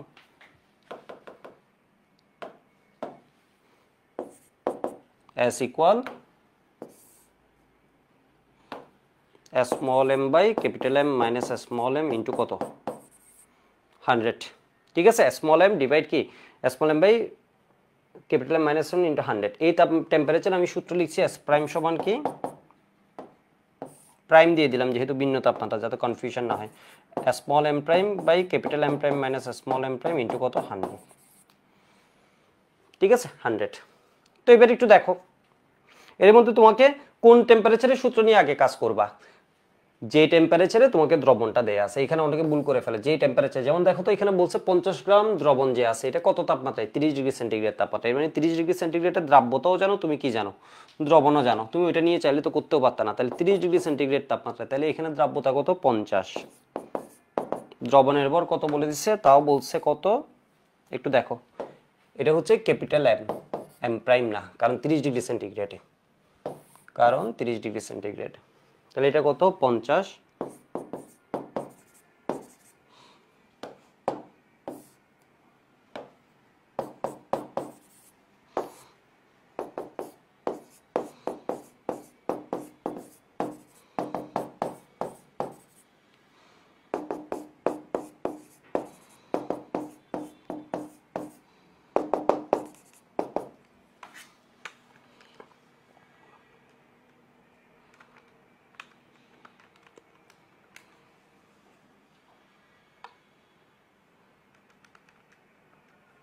কত আসছে? 16.67 গ্রাম। এর মানে আমরা কি পেয়ে গেছি? এখানে দ্রব পেয়েছি। মনে রাখবা তোমার কাজ হচ্ছে এক তাপমাত্রায় দ্রাবকটা বের করে নেওয়া। তোমার কাজ হচ্ছে এখানে মূল উদ্দেশ্য দ্রাবক। তাহলে দ্রাবক সমান কি হবে? Capital M minus small m সমান 50 মাইনাস কত? 16.67, মানে 33.33 আসে আর কি।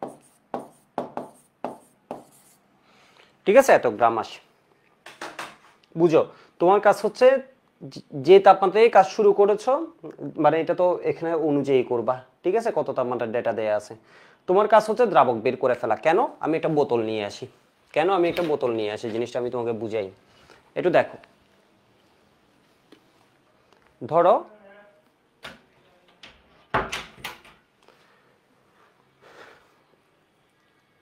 দেখো এই দ্রাবক, এটা 30 ডিগ্রি সেন্টিগ্রেড তাপমাত্রায় থাকলে খেত হচ্ছে 50 গ্রাম দ্রবকে। ধরো এই দ্রাবক আসলে এর চেয়ে কম আরো 100 গ্রামের, ঠিক আছে। এইটাকে যদি তুমি 50 ডিগ্রি সেন্টিগ্রেডে নিয়ে যাও, এটা খাবে হচ্ছে বেশি, কিন্তু দ্রাবকের পরিমাণ দুইটা টেম্পারেচারে কোনো পার্থক্য হয়েছে? এই টেম্পারেচারে ও যে পরিমাণ খেত, এখন ওর কি খাওয়ার ক্ষমতা বেড়ে গেছে, ওর খাওয়ার ক্ষমতা বেড়ে গেছে। বিষয় বুঝছো? তুমি যদি এখন ফার্স্ট ইয়ারের স্টুডেন্ট হও, ঠিক আছে, একদম প্রথম প্রথম পড়া শুরু করেছো, মানে তোমাকে আমি যতটুকু বুঝাতে পারবো, তুমি যতটুকু বুঝতে পারবে, তোমার খাওয়ার যতটুকু ক্ষমতা, তোমার বুঝার ক্ষমতা, তুমি সেকেন্ড ইয়ারে গেলে তোমার বুঝার ক্ষমতা আরো বেড়ে যাবে। বিষয় বুঝছো? দেখো, কার তোমার, তোমার কার তোমার, তুমি কিন্তু ফিক্সড, তোমার ক্যাপাসিটি বাড়ছে, তুমি কিন্তু ফিক্সড, তোমার অ্যামাউন্ট কিন্তু ফিক্সড। দেখো ঠিক সেম এই পানি দ্রাবকের পরিমাণ এখানেও যা, এখানেও দ্রাবকের পরিমাণ কি তা, কিন্তু ওইখানে খেতো 100 গ্রাম হলে কত 50 গ্রাম, এখানে খেতো কত বলতো আরো 40 গ্রাম বেশি খাচ্ছে, প্রতি 100 গ্রাম আরো 40 গ্রাম কি হচ্ছে দ্রবকে বেশি খাচ্ছে, বেশি দ্রবীভূত করতে পারছে। তাহলে এবার দেখো এখানে, দেখো এখানে একটা মজার জিনিস, এখানে হচ্ছে দ্রাবক capital M minus small M সমান সমান capital M prime minus small M prime. বুঝছো? বুঝছো? এটা হচ্ছে কি দ্রবের ভর ডিভাইড কি দ্রাবকের ভর, এটা হচ্ছে দ্রবের ভর ডিভাইড কি দ্রাবকের ভর। টেম্পারেচার ভিন্ন হয়েছে কিন্তু দ্রবও ভিন্ন হয়ে গেছে, দ্রবও ভিন্ন হয়ে গেছে, কিন্তু দ্রাবক ফিক্সড। দ্রাবক এখানে capital M minus small M করলে যত হতো, এখানে capital M prime minus small M prime করলে একই হবে। এখানে দ্রাবক যত, এখানেও দ্রাবক কি তত। বিষয় বুঝতে পারছো? এখানেও দ্রাবক কি তত।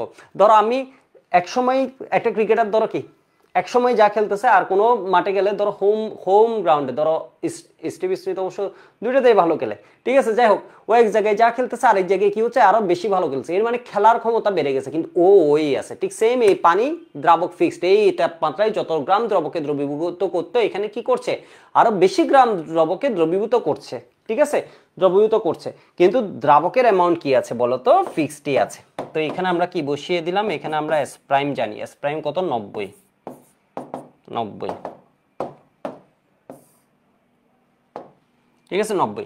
তাহলে এখানের মধ্যে এম প্রাইম জানি না, capital M prime minus small M prime মানে হচ্ছে দ্রাবক, দ্রাবক কত 33 দশমিক, আরেকটা করলে আরো ভালো বুঝবো, সুতরাং এম প্রাইম সমান কত আসছে, এটাই ভালো বুঝবো, আরেকটা করলে একদম মানে ফিনিশিং হয়ে যাবে, সমান কত ইন্টু 90 ডিভাইড কত,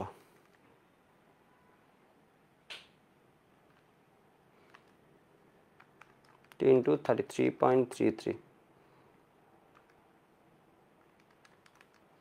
তাহলে এটা কত আসছে 29.97 গ্রাম, ঠিক আছে দ্রব। দেখো আগে দ্রব খেতে পারতো কতটুক, আগে দ্রাবক ছিল কত এত গ্রাম, এত গ্রামের দ্রব থাকতে পারতো কত 16.67 গ্রাম, 16.67 গ্রাম। এখন তাপমাত্রা বাড়ালেই দ্রাব্যতা বাড়ছে, ফলে এইটুক দ্রাবক এখন কতটুক খেতে পারে 29.997 গ্রাম। তাহলে ওর ভিতর দ্রব আছে কতটুক, আছে হচ্ছে এত গ্রাম। তাহলে বলছে সম্পৃক্ত করতে আর কত গ্রাম অতিরিক্ত দ্রব প্রয়োজন, সম্পৃক্ত করতে দ্রব প্রয়োজন, সুতরাং সম্পৃক্ত করতে দ্রব প্রয়োজন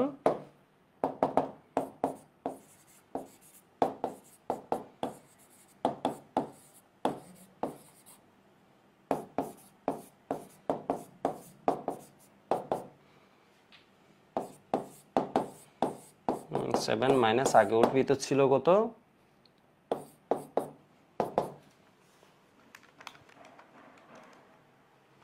13 পয়েন্ট,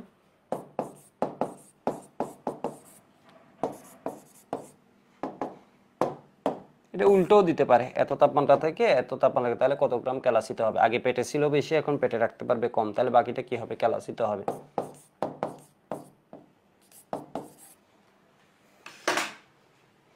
$13.327 গ্রাম।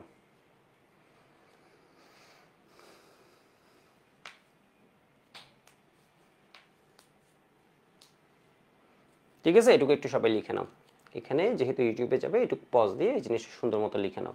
এবার আমি তোমাদের একটা সিকিউ করাচ্ছি এটার উপর, ঠিক আছে, আরেকটা ম্যাথ করাচ্ছি, একটু দেখো এই টাইপের আরেকটা ম্যাথ আমি তোমাদের করাচ্ছি, কেমন, আরেকটা ম্যাথ করাচ্ছি, এটুক হয়েছে সবার, এটুক হয়েছে সবার, কেমন, এটুক পজ দিয়ে লিখে নিবা। তোমার উদ্দেশ্য কি, যে তাপমাত্রা হোক আগে কি বের করে নিবা, দ্রাবকটা বের করে নিবা।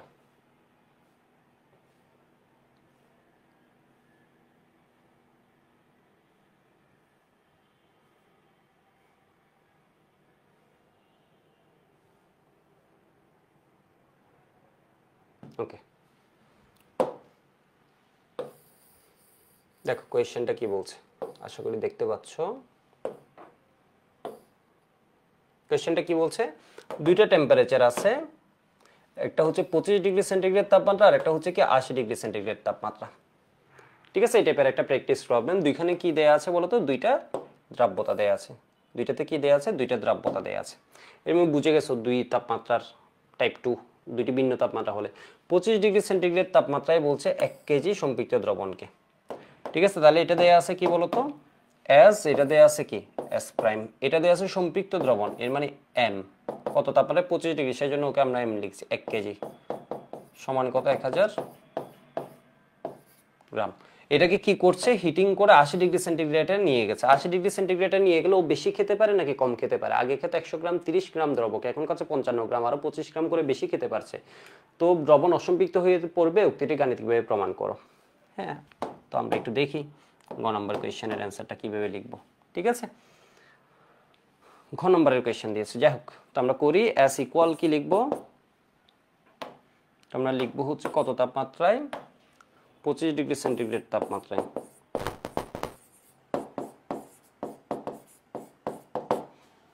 তাপমাত্রায়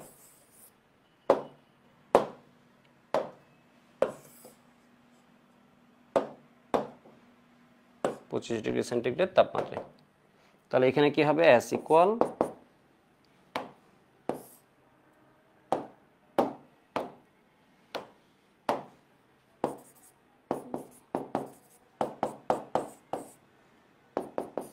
এখানে দ্রাব্যতা কত দেয়া আছে, 30।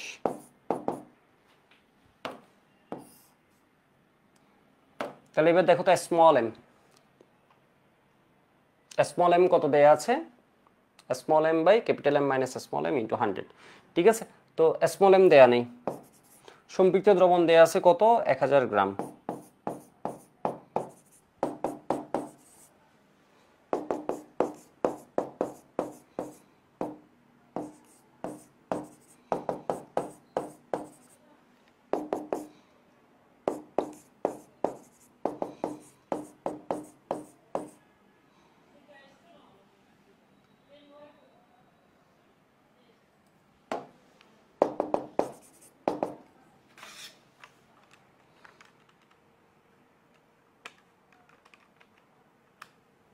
$230.769 গ্রাম। ঠিক আছে, আমার উদ্দেশ্য কি বলতো, এই তাপমাত্রা থেকে আমাকে কি বের করতে হবে, দ্রাবক।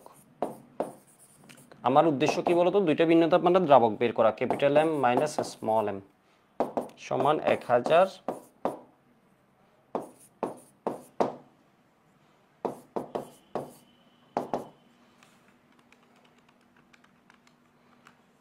তাহলে 700।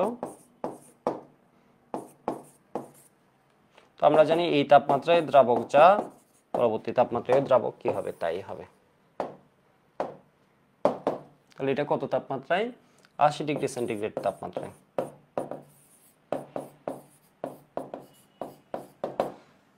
সেন্টিগ্রেড তাপমাত্রায়। কেমন, একদম আস্তে আস্তে করো, না বুঝলে আমাকে কমেন্টে জানাবে। কেমন, না বুঝলে আমাকে কমেন্টে জানাবে, একদম আস্তে আস্তে করো, আমি জিনিস সুন্দরভাবে বুঝিয়ে দিচ্ছি। দেখো মানে এখন জিনিসটা তোমার মাথায় আবার সেট হয়ে গেছে। তাহলে দুই তাপমাত্রার জন্য দুইবার সূত্র, এটার জন্য কি করবো, S prime equal M prime divide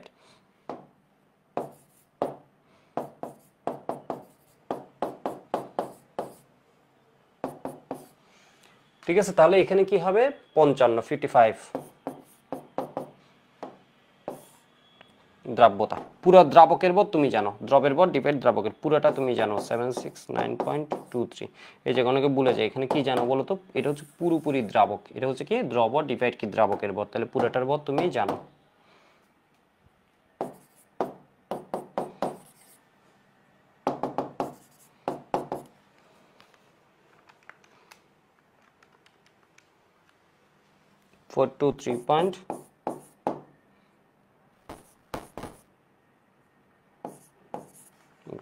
দেখো আগে দেখো তো এটার মধ্যে সম্পৃক্ত করতে দ্রব লাগতো কতটুকু, এত গ্রাম দ্রাবক, দ্রাবক হচ্ছে এত গ্রাম, 769 দ্রব লাগতো এতটুকু, ওই খেতে পারতো এইটুকু সর্বোচ্চ। এখন ও খেতে পারছে কি সর্বোচ্চ এত। ঠিক আছে, সর্বোচ্চ এত। এর মানে এই দ্রবণটা কি এখন সম্পৃক্ত আছে? না, ওর ভিতর আছে কত? এত। তাহলে তুমি বলবো হচ্ছে দ্রবণটি সম্পৃক্ত নেই। সুতরাং তুমি ডিসিশন কি বলবো? সুতরাং 80 ডিগ্রি সেন্টিগ্রেড তাপমাত্রায়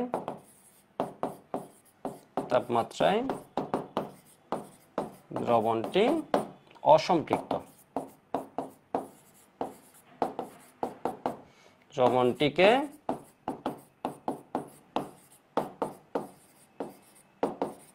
সম্পৃক্ত করতে কত? এত থেকে যদি মাইনাস করি, দ্রব যোগ করতে হবে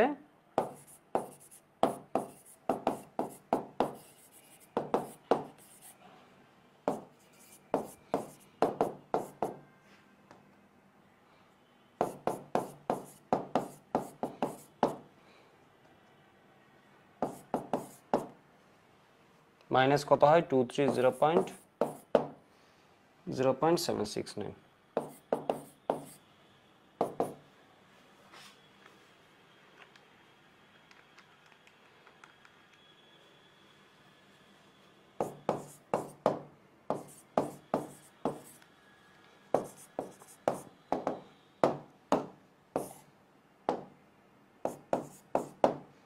অসম্পৃক্ত।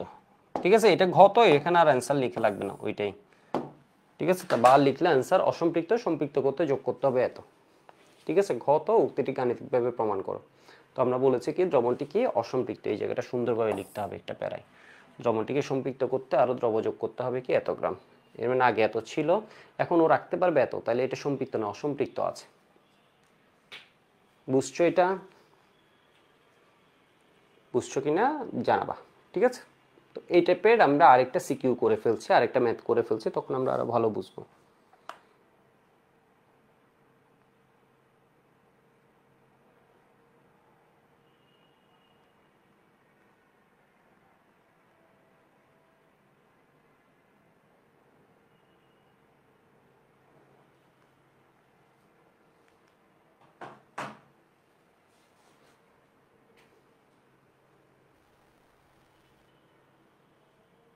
হয়েছে সবার? তাহলে আরেকটা সিকিউ আমরা করে ফেলি, তোমরা একটু পজ দিয়ে এটুকু লিখে নাও। এটা কিন্তু আমরা শর্টে করে ফেলতে পারি, কিন্তু বোর্ড পরীক্ষায় করা যাবে না। বোর্ড পরীক্ষা আমি যেভাবে লিখেছি এভাবে করতে হবে। বোর্ড পরীক্ষা এটা শুরুতে লিখবা হচ্ছে 25 ডিগ্রি সেন্টিগ্রেড তাপমাত্রায় দ্রাব্যতা এস সমান কত? 30। দ্রবণের ভর কত দেয়া আছে? এত। ঠিক আছে, আরও মানে ডেটাগুলো দিয়ে সুন্দর মতো লিখবে। এরপর হচ্ছে এটার কাজ শেষ করবা, এরপর 80 ডিগ্রি সেন্টিগ্রেড তাপমাত্রায় আসলা। তোমাকে যদি এই জায়গায় 80 ডিগ্রি সেন্টিগ্রেড তাপমাত্রায় বলতে 1 কেজি দ্রবণকে 25 ডিগ্রি সেন্টিগ্রেড তাপমাত্রায় শীতলীকরণ করা হলো, তাহলে কত গ্রাম দ্রব অধক্ষিপ্ত হবে? ঠিক আছে, তখন তোমরা আগে 80 ডিগ্রি সেন্টিগ্রেড নিয়ে কাজ করতা, দেখতে কত গ্রাম আছে, এরপর 25 ডিগ্রি সেন্টিগ্রেডে এসে দেখতে কত গ্রাম দ্রব থাকতে পারে। মাঝে কি করতে? এখান থেকে দ্রাবক বের করে নিবে। তোমার উদ্দেশ্য কি বের করে ফেলা? দ্রাবক বের করে ফেলা। কেমন? তাহলে এত গ্রাম দ্রাবকে আগে ছিল এত, এখন থাকতে পারে এত গ্রাম, তাহলে আরো বেশি থাকতে পারে, তাহলে অসম্পৃক্ত এত। আর তুমি যদি এই টেম্পারেচার নিয়ে কাজ করতে, এত গ্রাম দ্রাবকে আগে থাকতে পারতো এত, এখন আছে এত, তাহলে এখন ও পেটে বেশি রাখতে পারছে না, এখন ও বেশি খেতে পারছে না, এই পরিমাণ পানি এখন কি করতে পারছে না, বেশি দ্রবক, তাহলে বাকিটা কি হয়ে যাবে? তাহলে বাকিটা অধক্ষিপ্ত হবে। সহজ বিষয়। ঠিক আছে, আমার এখানে পরীক্ষায় আমি তোমাদের যে আমি রেগুলার এক্সামটা নিচ্ছি বা মেক এক্সাম, এখানে এই টাইপের কোয়েশ্চেন অবশ্যই থাকবে, বুঝতে পারছো এটা বোর্ড পরীক্ষার জন্য খুব গুরুত্বপূর্ণ। আর একটা সিকিউ পড়াই, এই সিকিউটা হচ্ছে খুবই ইম্পর্টেন্ট।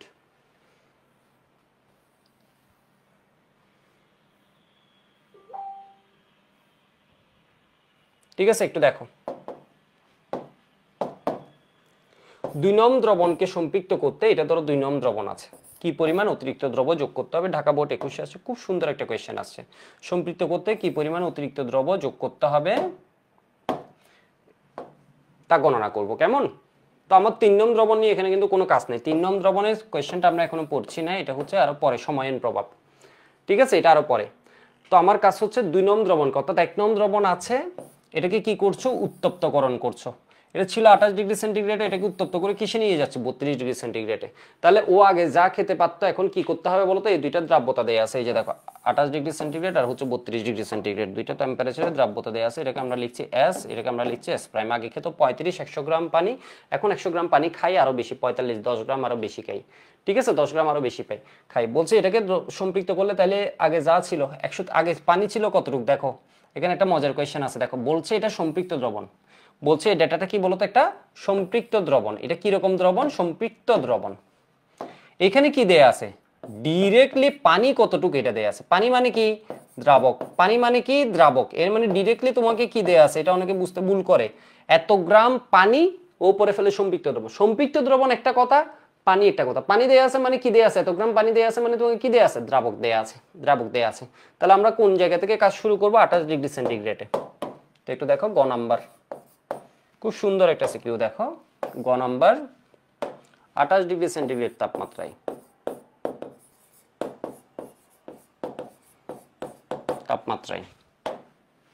তাহলে আমরা কি লিখতে পারি? S ইকুয়াল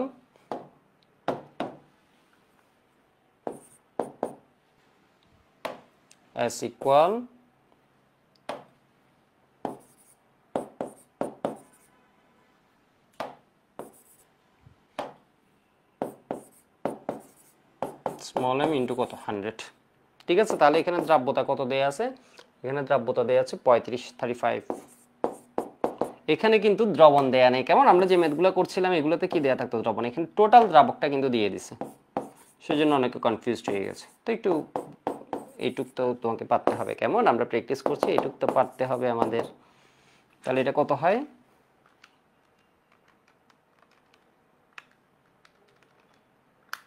45.5 এত গ্রাম। তো আমার দ্রাবক দেয়া আছে, আমার কিন্তু দ্রাবক। আমরা আগে কি করতাম? এই তাপমাত্রায় দ্রাবক বাইর করতাম। দ্রাবক তো তোমাকে দেয়া আছে, এটা বের করা লাগছে না। কেমন? এখন হচ্ছে আমরা বুঝছি এখানে দ্রব থাকে কত? এত গ্রাম। এবার আমরা আসি কত তাপমাত্রায়? এবার আমরা আসি ধরো এখানে লিখি 32 ডিগ্রি সেন্টিগ্রেড তাপমাত্রায়।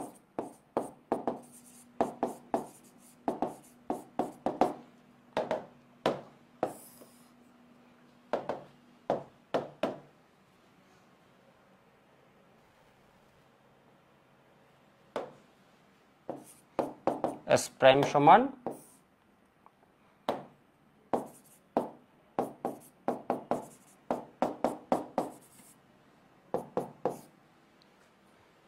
ঠিক আছে 45। তাহলে এবার দেখো তো স্মল m প্রাইম বের করব। দ্রাবক কিন্তু তোমাকে দেয়া আছে। এটা কিসের ভর? এটা কিসের ভর? নিচের যে অংশটা এটা হচ্ছে দ্রবের ভর ডিভাইড কি? দ্রাবক। এটা কি? দ্রবের ভর ডিভাইড কিসের? দ্রাবক। দ্রাবক তোমাকে দেয়া আছে। দ্রাবক কোনো চেঞ্জ হয়? চেঞ্জ হয় না কিন্তু। অনেকে বলবা ভাই দ্রাবক তো বাষ্প হয়ে চলে যেতে পারে। আর বাষ্প কোথা থেকে হবে? 28 আর 32 বাষ্প হয়। ঠিক আছে, 100 গিলে এরপরে না বাষ্প হয়। ওই বাষ্পের হিসাব তো তোমাকে আর শিখাচ্ছে না। বাষ্প হলে কি হতো? ঠিক আছে, তাহলে এবার দেখো তো, তাহলে এখানে কি হয়ে গেছে? 130 গ্রাম।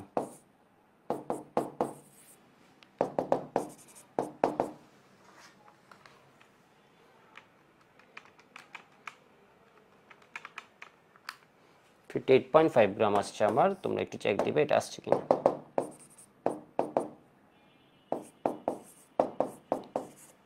$45 × 130 ডিভাইড 100 58.5 গ্রাম। তো এখন দেখছি আমরা 130 গ্রাম পানিতে এই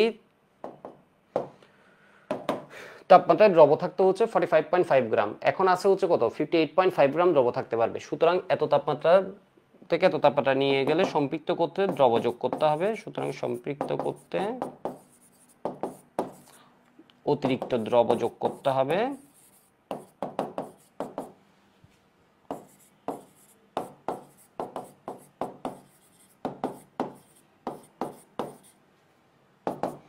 সমান 58.5 মাইনাস কত? 45.13 গ্রাম।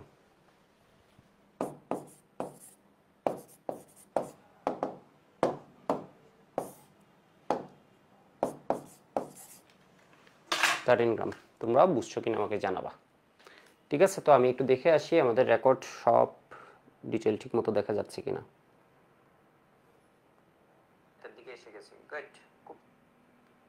ওকে, 1 ঘন্টা ক্লাস হয়েছে। আমরা খুব সুন্দর মতো এই টাইপটা কভার করে ফেলতে পারছি থিওরি সহ। এবার আমি দেখবো এটা শর্টকাটটা কীরকম হয়। কেমন? তোমরা তো এই জায়গাটায় একটু পজ দিয়ে সুন্দর মতো লিখে নিবা। ঠিক আছে, যেহেতু ইউটিউবে ক্লাসটা যাচ্ছে তোমরা এই জায়গায় পজ দিয়ে লিখে নিবা। তোমাদের একটা HW আমি দিয়ে দিচ্ছি, HW আমি দিয়ে দিচ্ছি। এর আগে আমি একটু শর্ট ট্রিক্সটা দেখিয়ে দিই, ঠিক আছে? তো লিখে নিয়েছে সবাই এই জায়গায় কোয়েশ্চেনটা সুন্দর মতো লিখবে উদ্দীপক, এরপর এটা লিখবে গ নম্বর অতিরিক্ত। ঢাকা বোর্ড 21 আসছে, এটা দেখবা হচ্ছে অনেক জায়গায়, কলেজে দেখবা, যারা কলেজ পরীক্ষা আছে সামনে, এই ক্লাসটা করছো, কলেজে আসবে, এটা বোর্ড পরীক্ষা থাকলে বোর্ড পরীক্ষা আসার মতো একটা কোয়েশ্চেন। দেখো তোমাদেরকে আমি একটা শর্ট ট্রিক্স দেখাচ্ছি, ঠিক আছে? শর্ট ট্রিক্স দেখাচ্ছি। শর্ট ট্রিক্সটা হচ্ছে দুটো দ্রব্যতা একটা থেকে আরেকটা বিয়োগ করে দিবা। কত গ্রাম অতিরিক্ত দ্রব যোগ করতে হবে, দ্রবযোগ বা ক্যালাসিত, দ্রবযোগ বা ক্যালাসিত, যদি শীতলীকরণ করো ক্যালাসিত হবে। তাহলে এটার জন্য শর্ট ট্রিক্স দেখাচ্ছি। শর্ট ট্রিক্সটা কই থেকে আসছে এটাও বলে দিব, ঠিক আছে? তাহলে তোমার কাজ কি, দুইটা দ্রব্যতার একটা থেকে আরেকটা বিয়োগ করে দিবা। একটা কত 90, নিঃসন্দেহে ছোট থেকে বড় বিয়োগ করবা না, একটা থেকে আরেকটা, ঠিক আছে? 90 থেকে 50 বিয়োগ করে দিলে মানে 40। নিচে করবা কি 100 প্লাস যে দ্রবণটা দেয়া আছে ওইটা কত দেয়া আছে দেখো তো, 100 প্লাস তোমার কি দেয়া আছে 50, ঠিক আছে? 50, ঠিক আছে? 100 প্লাস 50 ঠিক করছি, দেখা যাক, ঠিক আছে? ঠিক করছি কিনা দেখা যাক।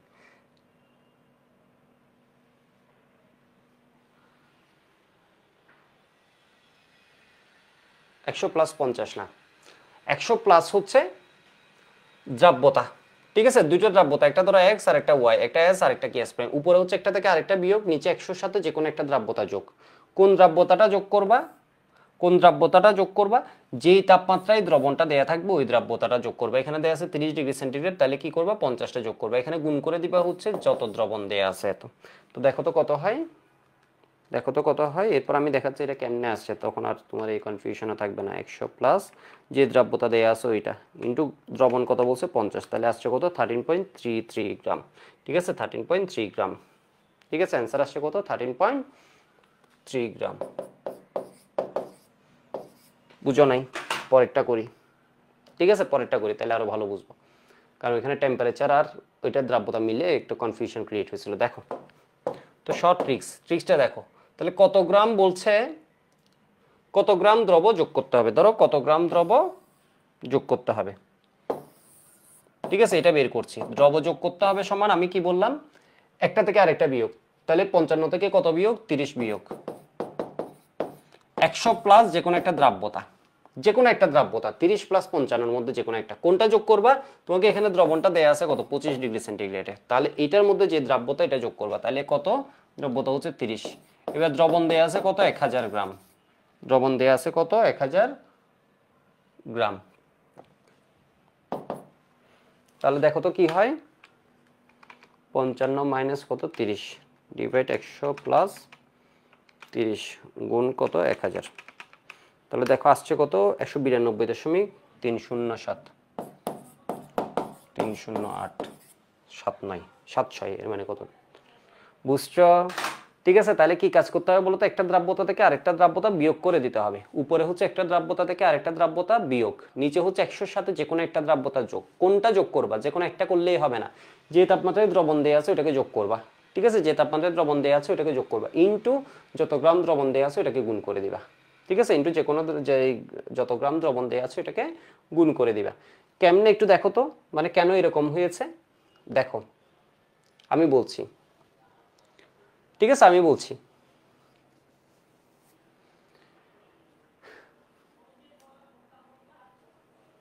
এখানে মানে জিনিসটা আমি ব্যাখ্যা করছি, দেখো এটা আসলে কেমনে আসছে এটাও তোমাদের বলে দিই। এখানে দ্রব ছিল কত 50 গ্রাম, দ্রাবক ছিল কত 100 গ্রাম, টোটাল দ্রবণ ছিল কত 150 গ্রাম। দেখো টোটাল দ্রবণ ছিল কত 150 গ্রাম, তাহলে 150 গ্রাম দ্রবণ এই তাপমাত্রায় চলে গেলে কত হবে, 190 গ্রাম হয়ে যাবে। এর মানে অতিরিক্ত খেতে পারবে কতটুক,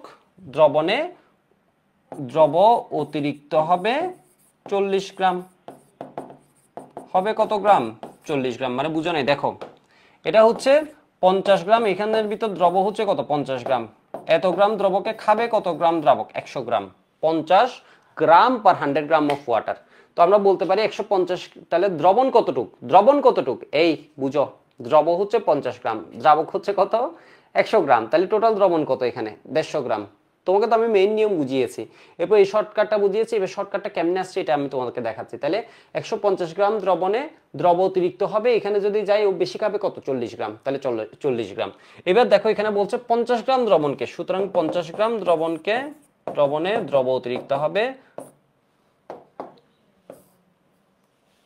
40 ডিভাইড কত 50, কাটা গেলে 3 কাটা গেলে এটা কত হয় 13.3 গ্রাম। বুঝছো 13 কত হয় 3 গ্রাম।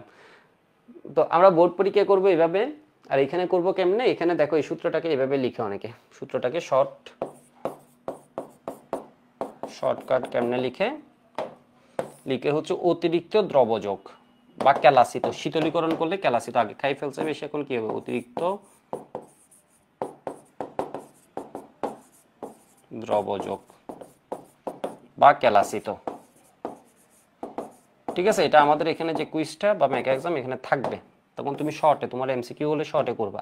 তাহলে হচ্ছে দ্রাব্যতা একটা থেকে আরেকটা বিয়োগ, দ্রাব্যতা একটা থেকে আরেকটা বিয়োগ বলে হচ্ছে x মাইনাস ওয়াই বা y মাইনাস এক্স, এটা হচ্ছে পরম মানে। তুমি সবসময় কি করবা, বড়টা থেকে ছোট, তুমি কি করবা বড়টা থেকে ছোট বিয়োগ করবা। নিচে হচ্ছে কি করবা বলো তো, 100 প্লাস এক্স নাকি ওয়াই, 100 প্লাস হয় এক্স, না হয় কি হবে বলো তো, এটা 100 প্লাস এক্স, অথবা কি হবে 100 প্লাস ওয়াই। এখানে লিখবা হচ্ছে হয় 100 প্লাস এক্স, না হয় হচ্ছে 100 প্লাস ওয়াই, ইনটু এখানে হচ্ছে দ্রবণের ভর, দ্রবণের ভর। তো এটা 100 প্লাস এক্স লিখবে নাকি ওয়াই লিখবে, এটা ডিপেন্ড করবে হচ্ছে দ্রবণটা কত তাপমাত্রায় দেয়া আছে। এটার তাপমাত্রা যত, এটার তাপমাত্রা যত, যত তাপমাত্রা যত, এই জায়গায় অনেকে ভুল করে ফেলে, বুঝে না। এটা হচ্ছে ঠিক তত তাপমাত্রায় এক্স লিখবে নাকি ওয়াই লিখবে, এটা হচ্ছে অত তাপমাত্রার মধ্যে যে দ্রাব্যতা দেয়া আছে ওই তাপমাত্রায় দ্রাব্যতা, যদি এক্স হয় তাহলে এক্স দ্রাব্যতা। বুঝছো, একটু মুখে মুখে করো।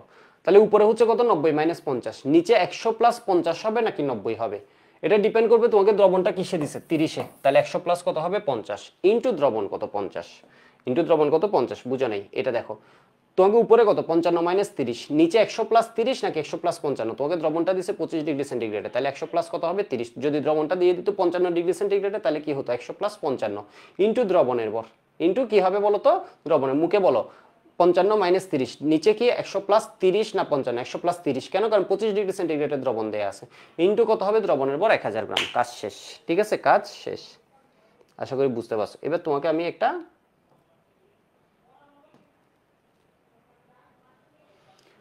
আমি একটা HW দিয়ে দিচ্ছি, দুইটা HW দিব, কেমন, আজকে দুইটা HW দিব।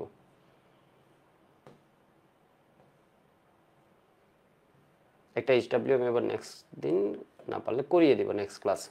এই যে এটা কেমন, এটা একটা বোর্ডে আসছে।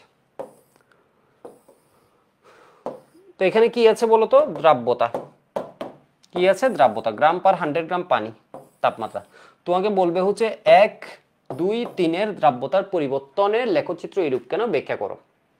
তাহলে একের ক্ষেত্রে কি হয়, তাপমাত্রা বাড়ালে দ্রাব্যতা বাড়ছে, এর মানে বলতে হবে অ্যামোনিয়াম ক্লোরাইডের যে দ্রবীভূত হওয়ার প্রক্রিয়াটা এটা হচ্ছে তাপহারী, সেই জন্য তাপমাত্রা বাড়ালে বাড়ছে।